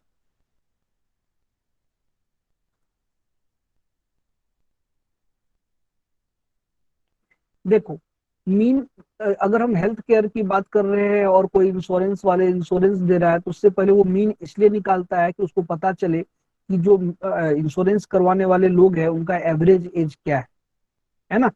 They must know the average age of their customers. Median जो है, मीडियन वो इसलिए फाइंड आउट करता है ना, कि वो जो है वो मीडियन चेक करता है कि मीडियन अमाउंट से इंटरेस्ट रहता है उसको, मीडियन अमाउंट वो फाइंड आउट करना चाहता है ना, कि ज्यादातर लोग जो है कौन से पर्टिकुलर पॉइंट पर अमाउंट को जो है क्या कहते हैं खर्च कर सकता है। मीडियन अमाउंट स्पेंड रहता है कि हेल्थ केयर पर जो है कितना पैसा लोग खर्च करना चाहता है। और जो मोड होता है वो क्या रहता है, वो मोड इसलिए जो है करता है कि किस एज के कस्टमर्स जो है ना, वो ज्यादातर जो है इंश्योरेंस को यूज करता है। ध्यान दो, तीनों के तीनों सेंट्रल वैल्यू है, लेकिन मीन कैलकुलेट करने का जो पर्पस होता है वो ये होता है कि हम एवरेज एज को जान लें कि जो इंश्योरेंस करवाने वाले लोग हैं उनका एवरेज एज क्या होता है। मीडियन ये होता है कि जो उनका अमाउंट कैपेबिलिटी है वो कितना है, कितना अमाउंट वो जो है खर्च कर सकता है हेल्थ केयर पे। और मोड जो होता है वो एक्चुअली क्या करता है कि किस ग्रुप एज के बंदे ज्यादा मोस्ट फ्रीक्वेंट इंश्योरेंस की जरूरत होती है, किस ग्रुप एज के बंदे को जो है ज्यादा अनसिक्योरिटी होता है। इंश्योरेंस कौन लेता है? जिसको डर होता है। ये जितना भी LIC WLIC ये सब देख रहे हो, ये सब डर का धंधा है, बराबर की नहीं? देखो, ये घर वाले को ना अच्छे से बिल्कुल बिल्कुल जो है, जिस इंसान को इंश्योरेंस थमाता है उसको बतलाता है कि आप मरोगे तो क्या फायदा है, निगेटिविटी का फायदा बतलाता है। यस और नो? और वो इस तरह से बतलाता है कि उसको लगे कि वो सिक्योर हो रहा है, बराबर की नहीं? आपका एक्सीडेंट होगा तो आपको क्या बेनिफिट्स होगा? निगेटिव वाइब्स को पॉजिटिव कैसे बनाओगे, पॉजिटिवली कैसे लोगे, वो इन चीजों को फायदा बतलाता है आपको, बराबर ना? तो उनका जो कैलकुलेट करने का तरीका रहता है, क्योंकि देखो उनको भी प्रीमियम कैलकुलेट करना पड़ता है कि किस एज ग्रुप के लोगों के लिए हमें कितना प्रीमियम रखना पड़ता है। अच्छा, कोई कंपनी जो है सेवा तो करनी है, they all want to earn the profit, right? Particular profit कमाने के लिए ही जो है लोग बिजनेस करता है। तो वो जानता है कि किस एज ग्रुप के लोग जो है ज्यादा एक्सीडेंट में जाते हैं, है ना? अभी अगर बुजुर्ग लोग हैं वो एक्सीडेंट से नहीं मरेंगे, वो नॉर्मल जो बीमारी होते हैं क्या कहते हैं उनसे जो है शुगर वुगर से परेशान रहते हैं। जो जो यंग एज ग्रुप है वो उल्टा सीधा काम करते रहते हैं, यहाँ वहाँ गाड़ी जो है रफ चलाते हैं, बाइक रफ चलाते हैं, तो उनका एक्सीडेंट्स का ज्यादा रहता है। तो हर कुछ का एक रहता है कि हम कहाँ पे कितना प्रीमियम रखें कि फाइनली हमको प्रॉफिट आए, और अच्छा खासा प्रॉफिट आए। Got it? अच्छा, रियल एस्टेट में अगर बात करेंगे, अगर हम आप रियल एस्टेट की बात करते हो तो मीन मीडियन मोड कैसे काम आता है? मीन क्यों अगर रियल एस्टेट एजेंट जो है मीन वैल्यू निकालता है तो क्यों निकालता है? वो निकालता है कि एवरेज प्राइस ऑफ द जो है मतलब हाउसेज वगैरह जो है वो कितना है पर्टिकुलर एरिया में। यस और नो? और वही रियल एस्टेट एजेंट मीडियन क्यों फाइंड आउट करता है? बेटर आइडियाज के लिए, है ना? टिपिकल होम का जो प्राइस है उसके बेटर आइडियाज के लिए जो है उस वो कैसे इन्फ्लुएंस कर सकता है आउटलाइनर को, उसके लिए जो है मोड क्यों रहता है?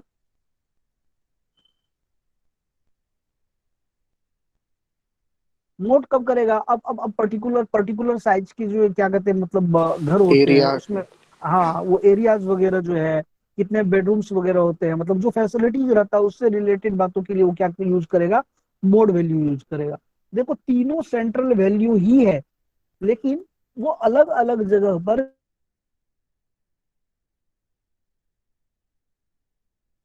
मीन बहुत अच्छा कैलकुलेट करके देगा आपको, मीन आपके लिए बेनिफिशियल होगा। तो उसी के जो है साइड बाय साइड आपको कुछ ऐसे प्लेसेस रहेगा जहां आपको मीडियंस जो है एक्यूरेट सेंट्रल प्लेस बतलाएगा, बराबर ना, और कुछ ऐसे प्लेसेस रहते हैं जहाँ पे मोड बतलाएगा। अब हम लोग बात कर रहे हैं, जाने दो ये सब जो है, जो ह्यूमन रिसोर्सेज की अगर हम बात करें, ह्यूमन रिसोर्सेज के यूटिलाइजेशन की अगर बात करें, तो मीन मोड मीडियन कैसे इम्पैक्ट डालेगा बताइए। अरे हमें सर सरवाइव करने के एज लिए ग्रुप। सैलरी सैलरी सबसे पहले सर तो हाँ मीन सैलरी। सैलरी, हाँ मीन सैलरी, एवरेज सैलरी क्या दे रहे हैं एम्प्लॉय को आप? आपका आपने जो ऑर्गेनाइजेशन जो है रन करके रखा है तो क्या दे रहे हैं, है ना? अच्छा, पर्टिकुलर फील्ड का मिडल सैलरी क्या है?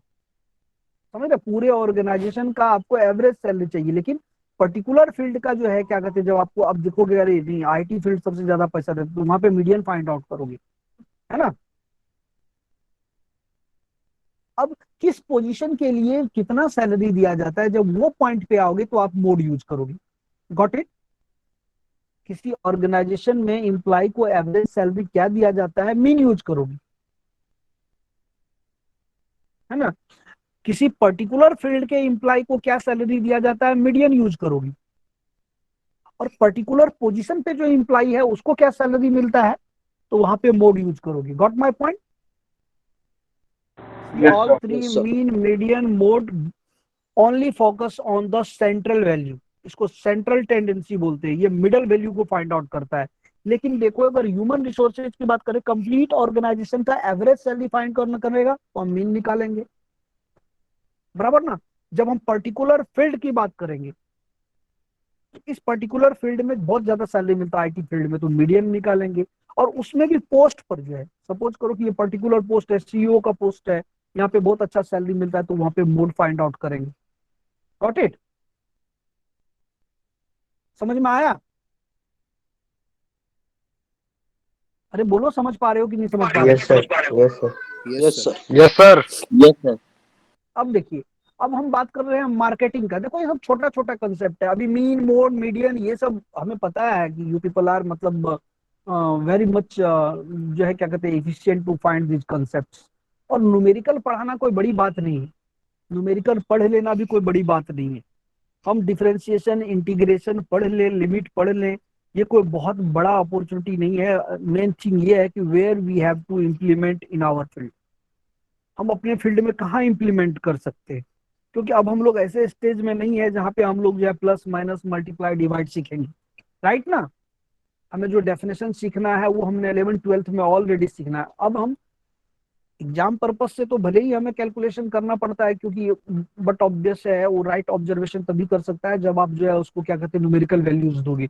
इसीलिए आपके एग्जाम में जो है न्यूमेरिकल कैलकुलेशन रखा जाता है। लेकिन आपके लिए जो जरूरी है वो ये है कि मैथमेटिक्स का पर्टिकुलर जो है कंसेप्ट वो हम कहाँ रियल लाइफ में यूज कर सकते हैं, किस जगह यूज करते हैं।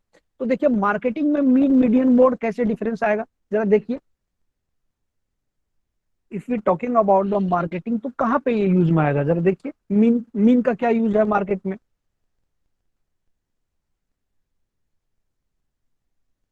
बताइए। रेवेन्यू। यस। अरे एडवर्टाइजमेंट हम इसलिए करते हैं कि लोगों का फोकस आपके प्रोडक्ट की तरफ आए, है ना? लेकिन ऐसे थोड़ी है, इतने बड़े बड़े स्टार्स को हायर करते, कितना पैसा लेते हो, करोड़ों में लेते हैं आपसे पैसा, तो आप कमाओगे नहीं तो उसको क्यों दोगे, बराबर कि नहीं? मोड कहाँ यूज करेंगे, ये देख कर कि वो कंपनी जो है किस में ज्यादा मतलब किस टाइप के ज्यादा एड्स करते हैं, बराबर ना? मीडियन कहाँ यूज करेंगे कि देखेंगे कि हम कहाँ पे जो है हमारा एडवर्टाइजमेंट ज्यादा काम करता है, अच्छा परफॉर्म करता है। मीन कहाँ करेंगे, जब हम रिवेन्यू कैलकुलेट करेंगे तो वहां पे मीन कैलकुलेट करेंगे, बराबर?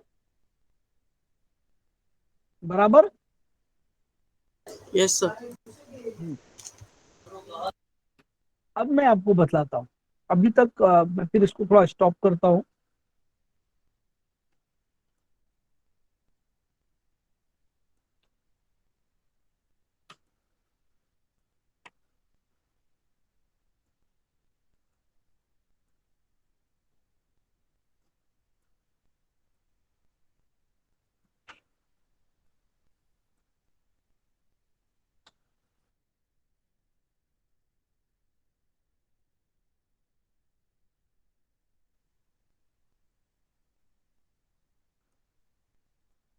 स्क्रीन विजिबल है?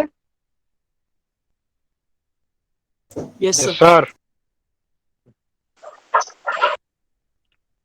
देखो,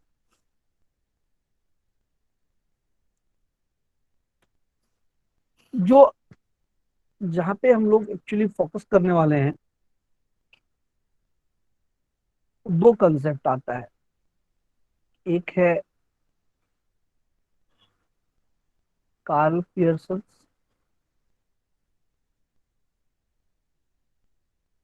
coefficient of skewness,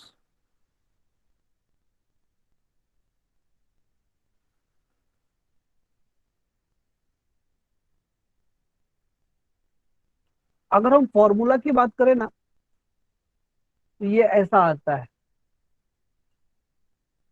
mean minus mode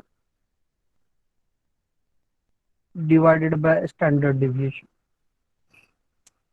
या मीन माइनस मोड को हम लोग 3 इंटू मीन माइनस मीडियन भी लिखते हैं, डिवाइडेड बाय स्टैंडर्ड डिविएशन। चाहो तो ये फॉर्मूला लिख लो। Karl Pearson coefficient of skewness की बात करेंगे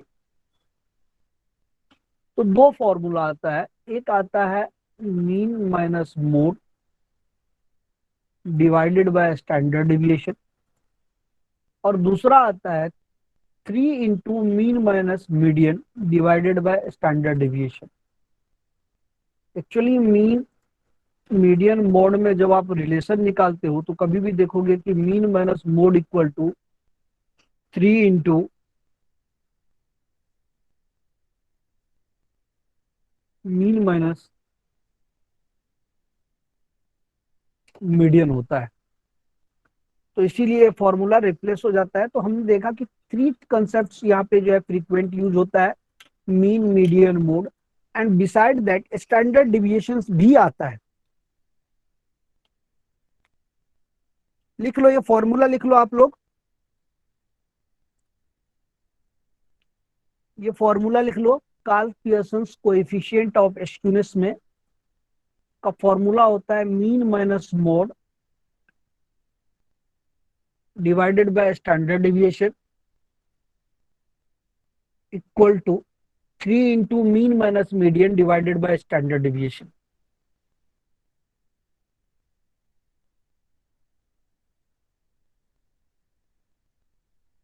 डन। तो अब मीन मोड मीडियन ये तो हम लोग हमने समझ लिया है। स्क्यूनेस पे भी हम लोगों ने ऑलरेडी डिस्कस किया है कि क्या होता है। तो और जो एक कंसेप्ट रह गया है ना, स्क्यूनेस हमने देख लिया है, ये वर्ड अब हम समझते हैं। मीन मोड मीडियन हमें पहले से पता था, कैसे अप्लाई होता है वो हम देखते हैं। थोड़ा सा हम लोग डिस्कस करेंगे स्टैंडर्ड डिविएशन, है ना। स्टैंडर्ड डिविएशन क्या होता है? तो क्या होता है स्टैंडर्ड डिविएशन, जरा बताओ।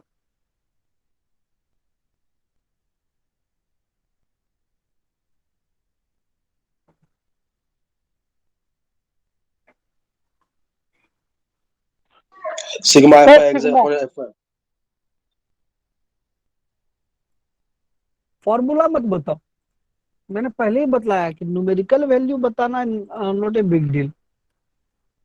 स्टैंडर्ड डिविएशन क्या होता है? कोई फॉर्मूला थोड़ी पूछने जाएगा तुमसे, बोलेगा कभी कोई पूछेगा तो बताएगा आपको कि आप मुझे जो है क्या कहते Random हैं। variable. नहीं, नहीं, अरे स्क्यूनेस टाइप का ही कंसेप्ट होता है। अगर आप देखोगे तो वो भी डिस्पर्सन को ही बतलाता है। स्टैंडर्ड डिविएशन भी जो है वो क्या बतलाता है, वो डिस्पर्सन्स को ही मेजर करता है, आपके पास जो डेटा डिस्ट्रीब्यूशन होता है और डेटा सेट्स होता है। Got my point? Standard deviation actually measure the dispersions of your data sets. Risk को मेजर करता है, कितना रिस्क है पर्टिकुलर काम में। It check variability of your distributions. Higher dispersions, higher variability. Greater the standard deviation, greater will be the magnitude.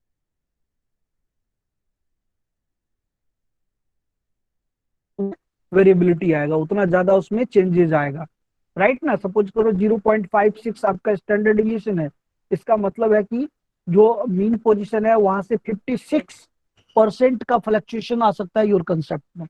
Got my point? अगर standard deviation का value 2.4 आया, it means your data can be very from your mean position with 24%। समझे कि नहीं समझे?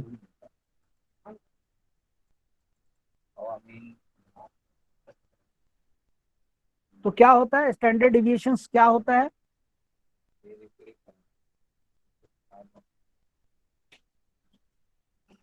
Dispersion of signal. Dispersons of data sets. Higher the value of standard deviation, higher will be the dispersons. जितना ज्यादा fluctuation रहेगा, जितना ज्यादा dispersion रहेगा, उतना ज्यादा रिस्क रहेगा, बराबर कि नहीं। सपोज करो आप बिजनेस कर रहे हो और आपको पर्टिकुलर बिजनेस में जो है आपको आइडिया है कि 20% का जो है प्रॉफिट आता है, मीन एवरेज प्रॉफिट आता है 20%। अगर उसमें जो है स्टैंडर्ड डिविएशन डिस्पर्सन जो है 30% का है, तो हो सकता है कि वो घाटे में भी जाए, निगेटिव में भी जाए। जितना ज्यादा जो है डिविएशन रहेगा, उतना ज्यादा स्टैंडर्ड डिविएशन रहेगा, उतना ज्यादा डिविएशन आएगा मीन पोजीशन से, उतना ज्यादा फैलेगा वो, बराबर ना। हाँ सर। Yes, sir. हाँ, और स्टैंडर्ड डिविएशन को बोला भी जाता है, अगर सेकेंड नाम देखोगे ना तो इसको बोला जाता है रूट मीन स्क्वायर डिविएशन। अब इसका पॉजिटिव पॉइंट क्या है, क्योंकि यहाँ पे स्क्वायर लिया जाता है तो ये निगेटिव को भी पॉजिटिव बना देता है।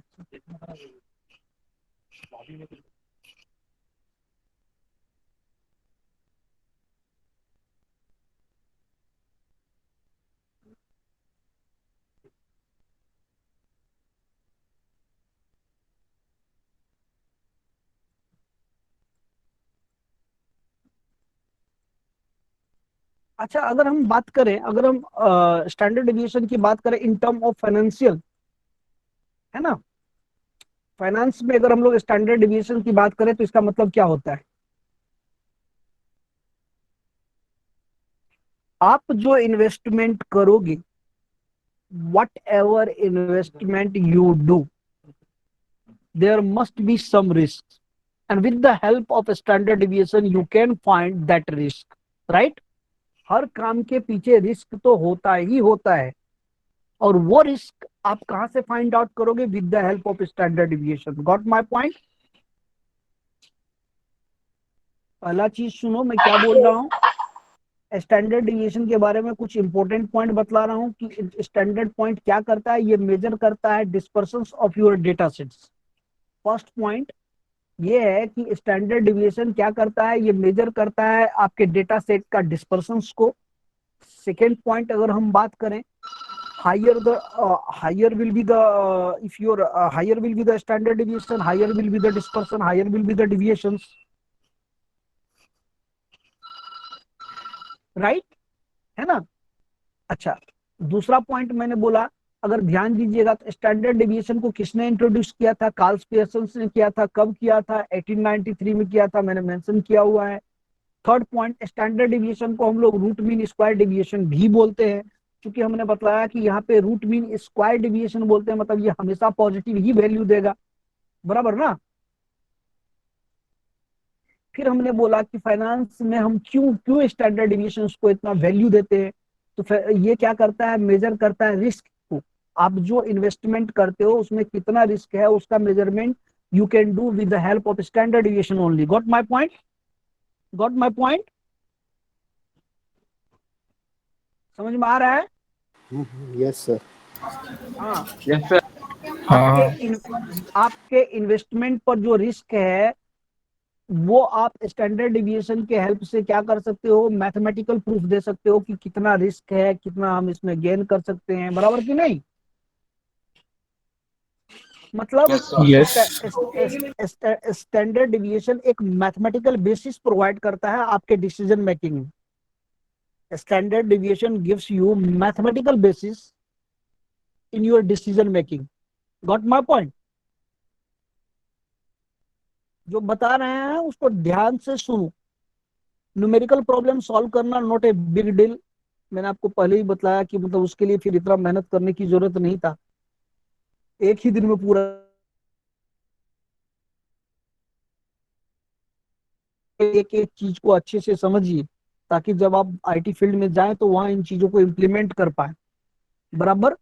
और वहां कैसे इम्प्लीमेंट करोगे वो मुझे नहीं पता, कहाँ पे इम्प्लीमेंट होगा मैं उतना ही बता सकता हूँ। Got my point. Yes, sir. हाँ, क्योंकि मतलब I am not a programmer, you people will be programmer, right ना। कहाँ कहाँ यूज होता है स्टैंडर्ड डिविएशन, तो ऐसे जगह जहाँ पे मतलब ऐसे कंसेप्ट जो स्टॉक्स, म्यूचुअल फंड्स, है ना, ऐसे फाइनेंशियल डिसीजन जहाँ पे आता है वहां पे स्टैंडर्ड डिविएशन का हम लोग यूज करते हैं। वोलाटाइल होता है, ये बढ़ते घटते रहता है, इसलिए इसको एक और नाम दे दिया है, वोलाटाइल से रिलेटेड। ये हमें एक्चुअली एक सेंस प्रोवाइड करता है, ये हमें एक आइडिया देता है, ये हमें एक फ्यूचर को प्रेडिक्ट करने का कंसेप्ट देता है कि हमारा जो मीन वैल्यू है, सैंपल का मीन है, उससे हम कितना डिस्पर्स कर सकते हैं, कितना आगे पीछे जा सकते हैं, हमें कितना रिस्क जो है क्या कहते हैं कवर करना है, हमें कितना रिस्क इन्वॉल्व करना है, हमें कितना रिस्क को हमें डील करने की कैपेसिटी है। ओके। अच्छा एक काम करो, जरा ये अभी ये समझ में आ गया ना क्या होता है, मतलब standard deviation.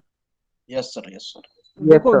We already talk about mean, mode, median, skewness and standard deviation, right. जो जो हम लोग कंसेप्ट कर रहे हैं, फिर से एक बार रिवीजन करवाता हूँ। स्क्यूनेस जो है वो क्या बतलाता है, ओसिमेट्री को बतलाता है, इम्बैलेंस बतलाता है from the mean point, yes और नो। मीन, मोड, मीडियन हम लोगों ने ऑलरेडी देखा है, all measure the central tendency, लेकिन there is a difference. Mean का कंसेप्ट कहीं और यूज होता है, मीडियन का कंसेप्ट कहीं और यूज होता है, मीडियन का मोड का कंसेप्ट कहीं और यूज होता है। मीन जो होता है वो क्या होता है, सारे ऑब्जर्वेशन को सम अप करके जो है हम लोग एवरेज ले लेते हैं, मतलब सारे ऑब्जर्वेशन का वो मीन हो जाता है। डायरेक्ट मिडल पॉइंट पे अगर हमें पॉइंट करना होता है तो हम मीडियन यूज करते हैं। और जो चीज मोस्ट फ्रीक्वेंट यूज होता है किसी पर्टिकुलर कंसेप्ट में, उसके लिए हम लोग मोड यूज करते हैं। स्टैंडर्ड डिविएशन क्या बतलाता है, डिस्पर्सन को मेजर करता है ना। कार्ल पियर्सन ने इस कंसेप्ट को 1893 में किया। दूसरा नाम इसका जो है क्या होता है, रूट मीन स्क्वायर डिविएशन होता है, इसी को वोलाटिलिटी भी बोलते हैं। ये क्या करता है, हमारे रिस्क कितना इन्वॉल्व है उसको मेजर करता है किसी पर्टिकुलर फाइनेंशियल डिसीजन में। Is that clear, is that clear. Yes, yes, sir. Yes, sir. हाँ, चलो Yes, sir. थोड़ा सा, चूंकि आज हमारा पहला ही हम लोग फर्स्ट ही लेक्चर ले रहा हूँ, मैं ज्यादा परेशान आप लोगों को नहीं करना चाहता हूँ, तो थोड़ा सा ना एक छोटा सा न्यूमेरिकल भी हम देखते हैं, है ना। मैथमेटिक्स किया और हमने पेन पेंसिल नहीं यूज किया तो फिर मजा नहीं आता है। जरा ये क्वेश्चन नोट कर लो, ये ऐसे ही मैंने एक ऑब्जेक्टिव टाइप का क्वेश्चन आपके लिए कहीं से उठाया। ये क्वेश्चंस लिखो और इसको सॉल्व करके बताओ, फॉर्मूला मैंने आपको ऑलरेडी दिया हुआ है।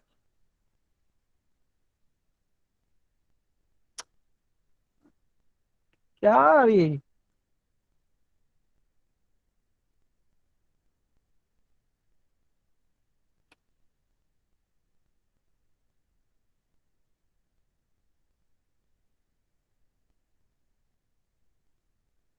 किया जाता है, लिख लीजिए question. Karl Pearson's coefficient of skewness of a distribution is 0.32, its standard deviation is 6.5, mean is 29.6, the mode and median of the distribution आपको फाइंड आउट करना है।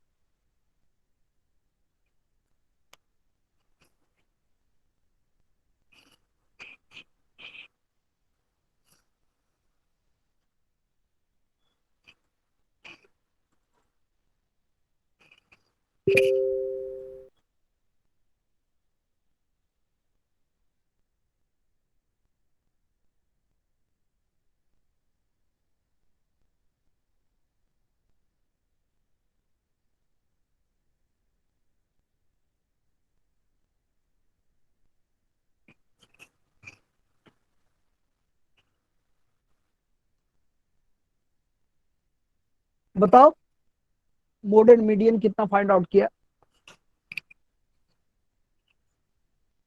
What will be mode and median?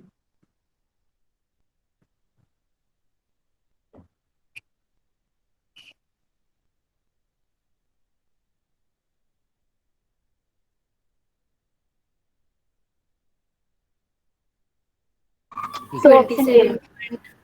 52 is mode and 28.91 is median.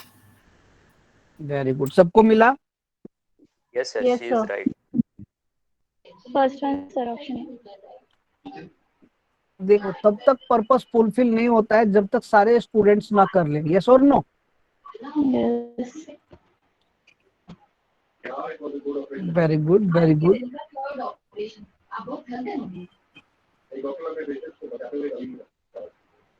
तो मतलब मैं ये question मैंने इसीलिए लिया था कि न्यूमेरिकल कैलकुलेट करना that is not big deal, बराबर कि नहीं? ये कोई बहुत बड़ा डील नहीं है कि हम न्यूमेरिकल कैलकुलेट कर रहे हैं तो उसमें जो है क्या कहते हैं कोई प्रॉब्लम होने वाला है। हमारे पास फॉर्मूला है, हम न्यूमेरिकल आराम से फाइंड आउट कर लेंगे, बराबर। अच्छा, आप लोगों को फॉर्मूला पता है मीन मीडियन मोड नॉर्मली कैसे फाइंड आउट करते हैं हम लोग अगर ग्रुप डेटा दे तो?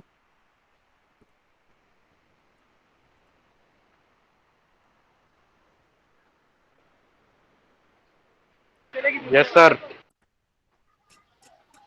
पक्का? Yes, sir.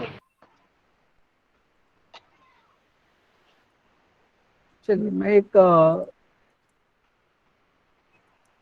कोशिश करता हूँ देने का, आप लोग देखिए फाइंड आउट कीजिए। अगर इस तरह से आपको दे दे, क्लास इंटरवल दे दे 0 to 10, 10 to 20, 20 to 30, 30 to 40, 40 to 50, don't worry, हम mean mode median standard deviation का अलग से कंसेप्ट लेने वाले हैं, न्यूमेरिकल सॉल्व करवाने वाले, फिर आएंगे हम लोग, ठीक है ना? तो आप लोग को घबराना नहीं है। और हमने एक फ्रीक्वेंसी ले लिया 5, 10, 7, 15 और 10। अब मैं अगर बताऊं कि इसका मुझे मीन चाहिए, मीडियन चाहिए, मोड चाहिए, तो कैसे करोगे?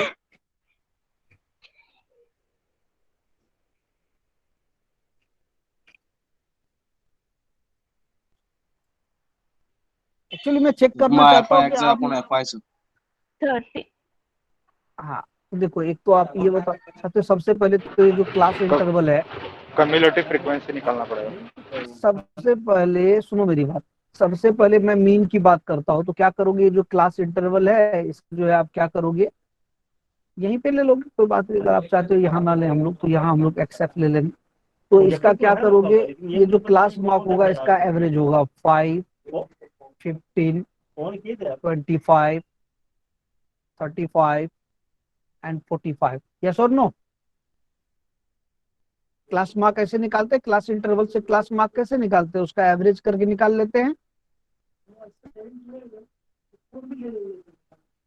बराबर ना? Yes sir. Yes, sir. देखो जो मीन है, हाँ बोलिए बोलिए बोलिए बोलिए बोलिए। तो जो मीन है वहां पे हम लोग बोलते हैं क्या कि इसका फॉर्मूला होगा XF डिवाइडेड बाय F। तो F का हमें सम भी चाहिए होता है। बताइए जरा ये कितना आता है, समेशन ऑफ F, या इसी को N भी बोल सकते हैं, capital N, number of frequency.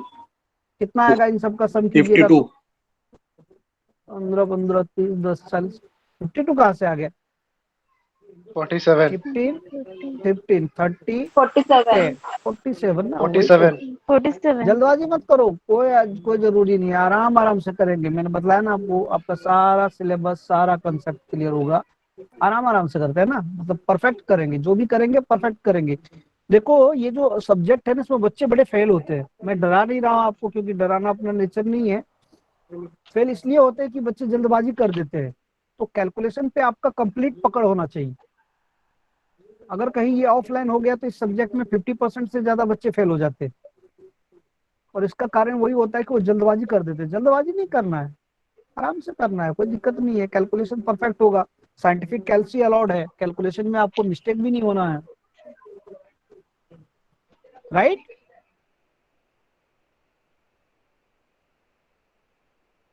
Z 25, ये 25 हो जाएगा 150। ये कितना हो जाएगा जल्दी बताओ? 25 7 जा 175, राइट ना? 175 ये कितना हो जाएगा? 5 5 जा 25, बताओ जरा 35। और ये कितना हो जाएगा? ये 5 5 जा 25, 4 1 जा 4, 425 होगा क्या?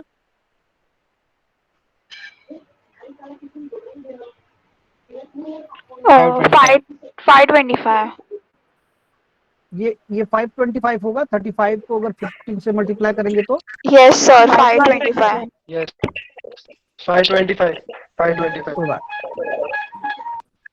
525, और ये हो जाएगा 450, राइट? 450 825 yes है ना? और ये टोटल करेंगे तो कितना आएगा? इन सबको टोटल करो, कितना आएगा?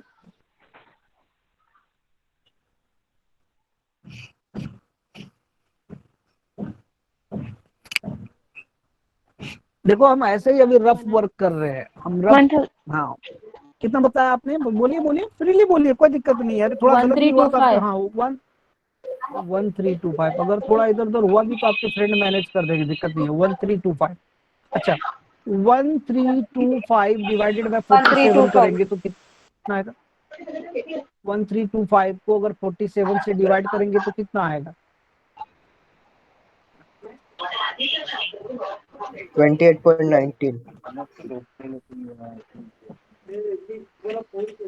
28.19 बराबर।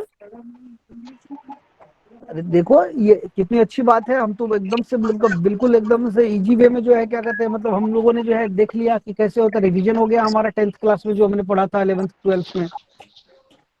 अच्छा, ये तो हो गया मीन की बात। अब अगर मीडियन निकालना है तो क्या करोगे?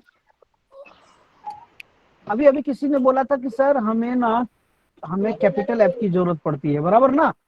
देखो अभी किसी ने अभी बतलाया था कि सर हमें क्यूमुलेटिव फ्रीक्वेंसी की जरूरत पड़ती है, राइट? तो क्यूमुलेटिव फ्रीक्वेंसी कैसे निकालते हैं? 5, मैं एक काम करता हूँ, कलर चेंज कर देता हूँ। ये 5 हो गया, और ये 5 + 10 15 20 22 कितना हो जाएगा? 37 एंड 47, बराबर। मतलब अरे यही टोटल हमें दिखना है यहाँ पे, बराबर ना? yes yes हाँ, अब चूंकि हम मीडियन के लिए क्या बोला था उसने? मीडियन में हम लोग डायरेक्ट अटैक करते हैं सेंट्रल वैल्यू को। मीडियन में हम डायरेक्ट अटैक किसको करते हैं? सेंट्रल वैल्यू को। तो हमें निकालना पड़ेगा n/2, बराबर ना? मिडल वैल्यू को अटैक करना है तो हम निकालेंगे n/2। 47/2 करेंगे तो क्या होगा बताओ? ये सब काम आपको रफ वर्क में करना है, मैं आपको बता रहा हूँ। 23.5 23.5। अच्छा, मैं अभी रफ में ही ना एक फॉर्मूला बतला देता हूँ मीडियन का, आप लोग लिख लीजिए। एक्चुअली पहले हम ऐसे ही करके रफली सीखेंगे हम लोग, मतलब मजाक मजाक में, और बाद में सीरियसली हम लोग स्टैंडर्ड सम लेंगे और सॉल्व करेंगे, समझे कि नहीं? तो ये होता है हमारा L1 प्लस, देखो दूर जाके ब्रैकेट में लिखते हैं n/2 minus capital F divided by small f, और ये होता है हमारा क्लास विड्थ, जिसको हम लोग h लिखते हैं। क्या लिखा हमने? L1 एकदम से इंडिपेंडेंट, अलग थलग, L1 प्लस ब्रैकेट में n/2 minus capital F divided by small F, और इसी पार्ट को हम लोग मल्टीप्लाई करते हैं क्लास विड्थ से, मीडियन क्लास विड्थ से। ठीक है, ये फॉर्मूला लिख लो मीडियन का। मैंने क्या बतलाया, हम लोग सारे कंसेप्ट को ऐसे ही हंसी मजाक करते करते एक दूसरे के साथ अपना अपना नॉलेज, अपना अपना व्यूज शेयर करते करते सीखेंगे, and finally you will be the expert of the concepts. What my point? हाँ हाँ बोलिए। सर कॉमन फ्रीक्वेंसी कैसे निकालने का? अरे क्यूमुलेटिव फ्रीक्वेंसी ऐसे निकालते हैं बच्चा, जुड़ते जाता है। ये 5 है ना, समझा बात को? क्यूमुलेटिव फ्रीक्वेंसी हाँ समझ समझ समझ। 0 to 10 5 है, लेकिन जब हम 0 to 20 लेंगे तो उसमें ये वाला 10 भी ऐड हो जाएगा, तो 10 + 5, इसीलिए ये क्यूमुलेटिव 15 हो गया। जब आप एक्चुअली क्यूमुलेटिव में क्या होता है, अब बात कर रहे हो 0 to 30 कितने लोग हैं, तो ये 7 भी ऐड हो जाएगा, 22 हो गया। अब आप बात कर रहे हो कि 0 to 40 कितने लोग हैं, तो ये 15 ऐड हो जाएगा, 37 हो गया। आप बोलते हो कि ना 0 to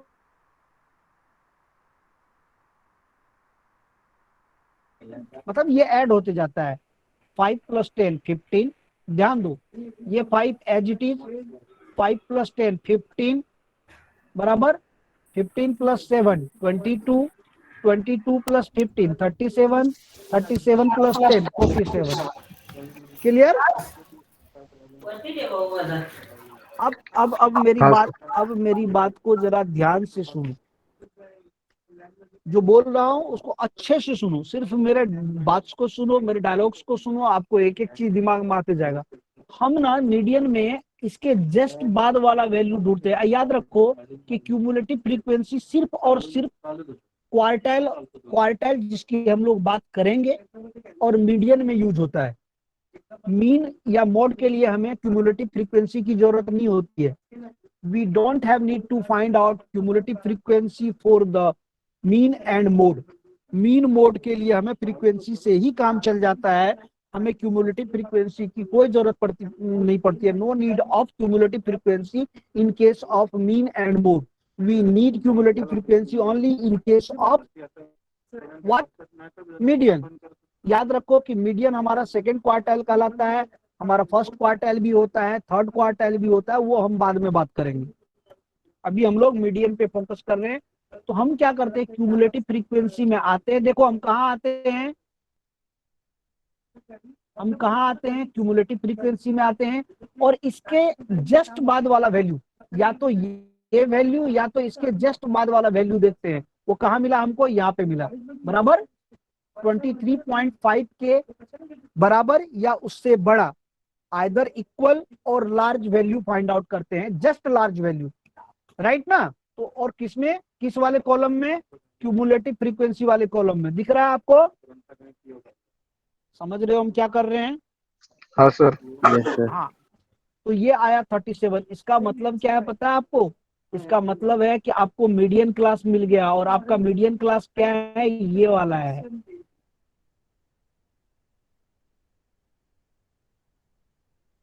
अब ध्यान से सुनो, हमने यहाँ पे स्मॉल एफ और कैपिटल, इसी में इसी क्लास इंटरवल में फ्रीक्वेंसी होगी, और ये होगा आपका स्मॉल, ये होगा आपका स्मॉल एफ।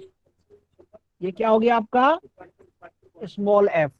और देखो यहाँ पे जहां पे आपने मार्क किया है, क्यूमुलेटिव फ्रीक्वेंसी वाले रो में, फ्रीक्वेंसी वाले में हमने स्मॉल फ्रीक्वेंसी लिया, क्यूमुलेटिव फ्रीक्वेंसी को ही हम लोग कैपिटल एफ बोलते हैं। तो कैपिटल एफ हम लोग क्यूमुलेटिव फ्रीक्वेंसी में ढूंढेंगे। कहाँ होगा?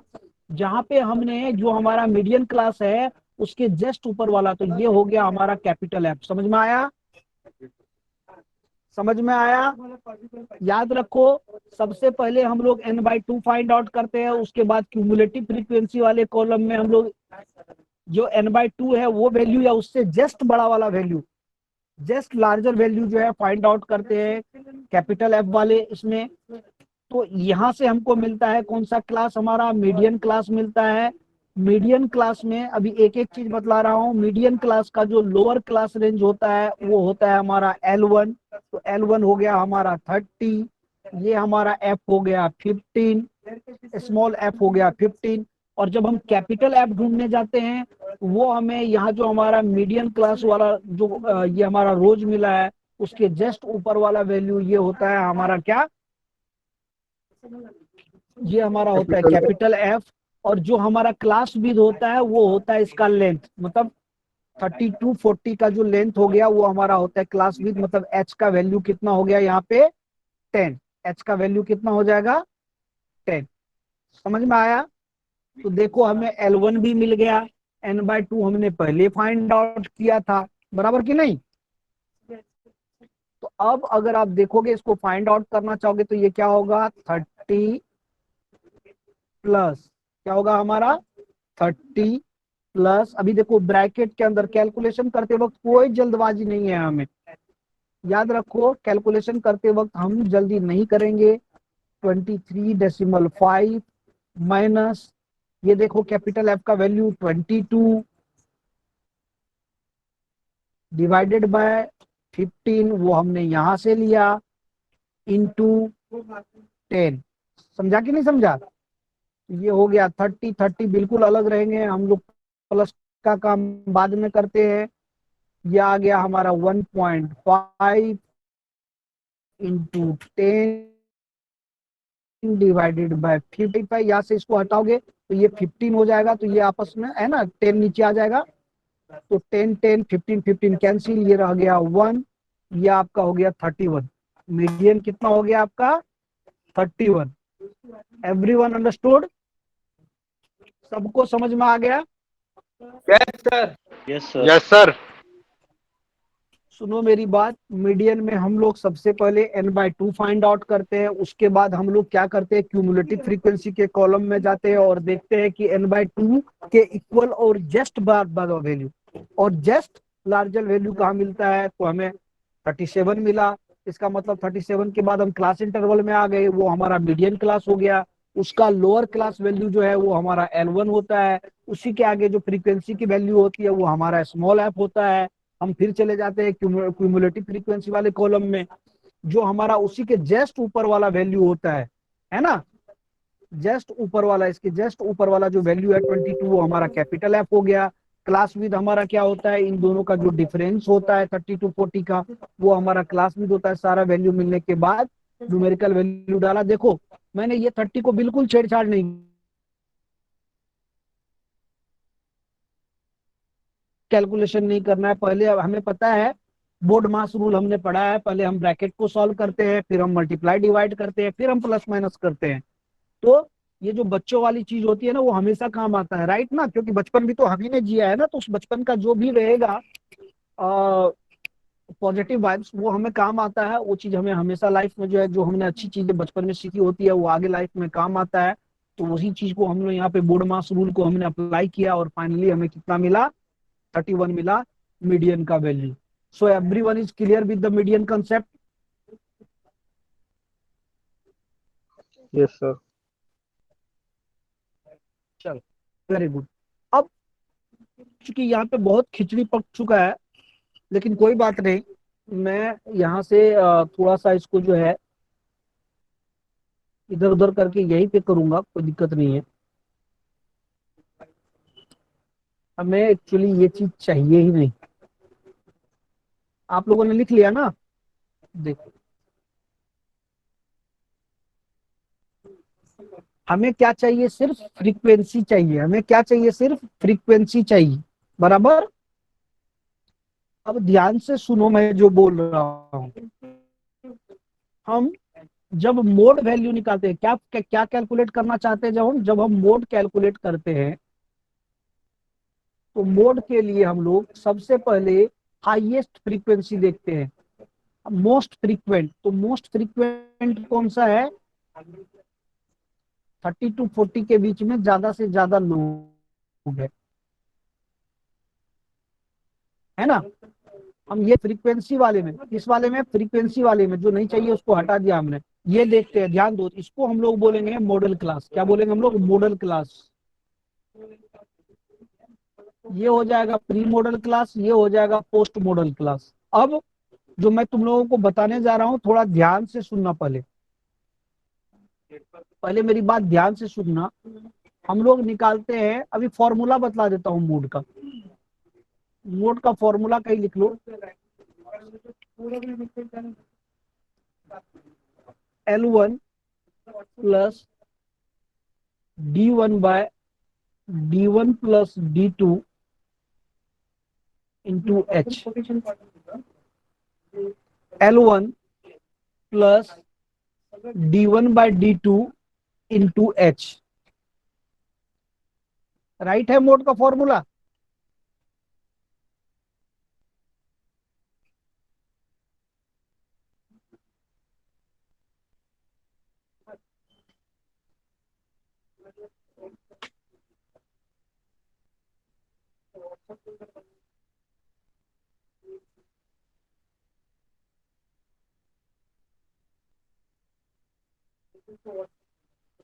बराबर है, बोलो।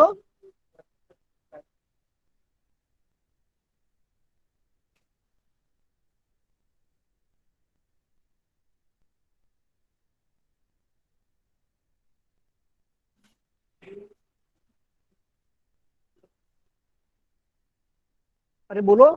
अच्छा सुनो, नहीं राइट है तो इसको राइट मान लो, ठीक है। मोड का फॉर्मूला क्या लिखोगे? L1 प्लस D1, देखो ब्रैकेट में D1 है, ध्यान दो यहाँ पे, जो हमने D1 डाला है वो ब्रैकेट में डाला है, D1 upon D1 plus D2 into H। अब D1 कैसे निकालते हैं? Model class minus pre model class, तो ये होता है D1, मतलब 15 माइनस 7 दैट इज 8। D2 कैसे निकालते हैं? देखो इन दोनों का difference, model class minus post model class, 15 minus 10 that is 5। But obvious है जो आपका L1 होगा, चूंकि मॉडल क्लास यही है, तो L1 जो होगा वो क्या होगा? L1 जो होगा वो 30 ही होगा, बराबर। और जो H का वैल्यू है वो 10 ही होगा। तो यहाँ पे देखो ये आ गया 30 प्लस D1 कितना है? 8 अपॉन 8 प्लस 5 इंटू 10, बताओ कितना होता है ये? 30 प्लस 8 अपॉन 8 प्लस 5 इंटू 10,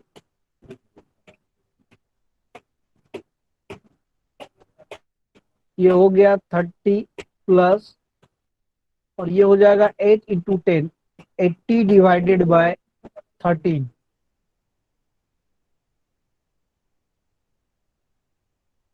अब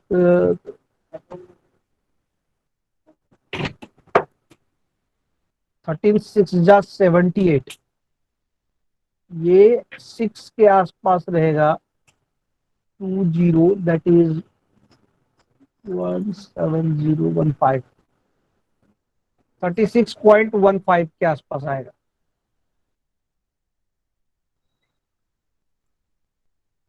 is that clear? Yes, sir. समझ में आया क्या किया मैंने?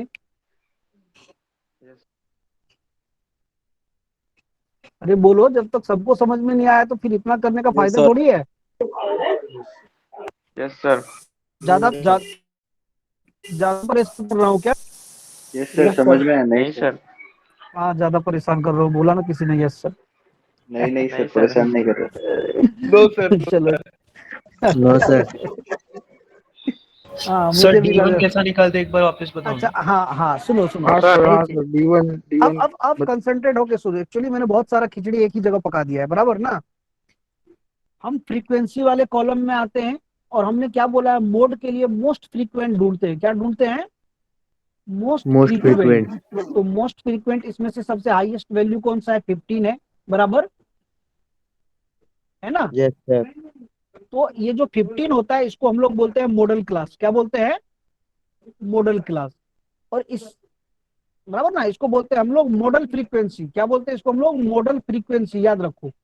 और ये जो क्लास हो जाएगा इसको हम लोग बोलेंगे मॉडल क्लास, ठीक है। इसको बोलते हैं मॉडल फ्रीक्वेंसी, और इससे पहले जो आता है उसको बोलते हैं प्री मॉडल फ्रीक्वेंसी, इसके बाद जो आता है उसको पोस्ट मॉडल फ्रीक्वेंसी। तो जब D1 निकालते हैं ना, तो model frequency minus pre model frequency, तो 15 माइनस 7 दैट इज 8।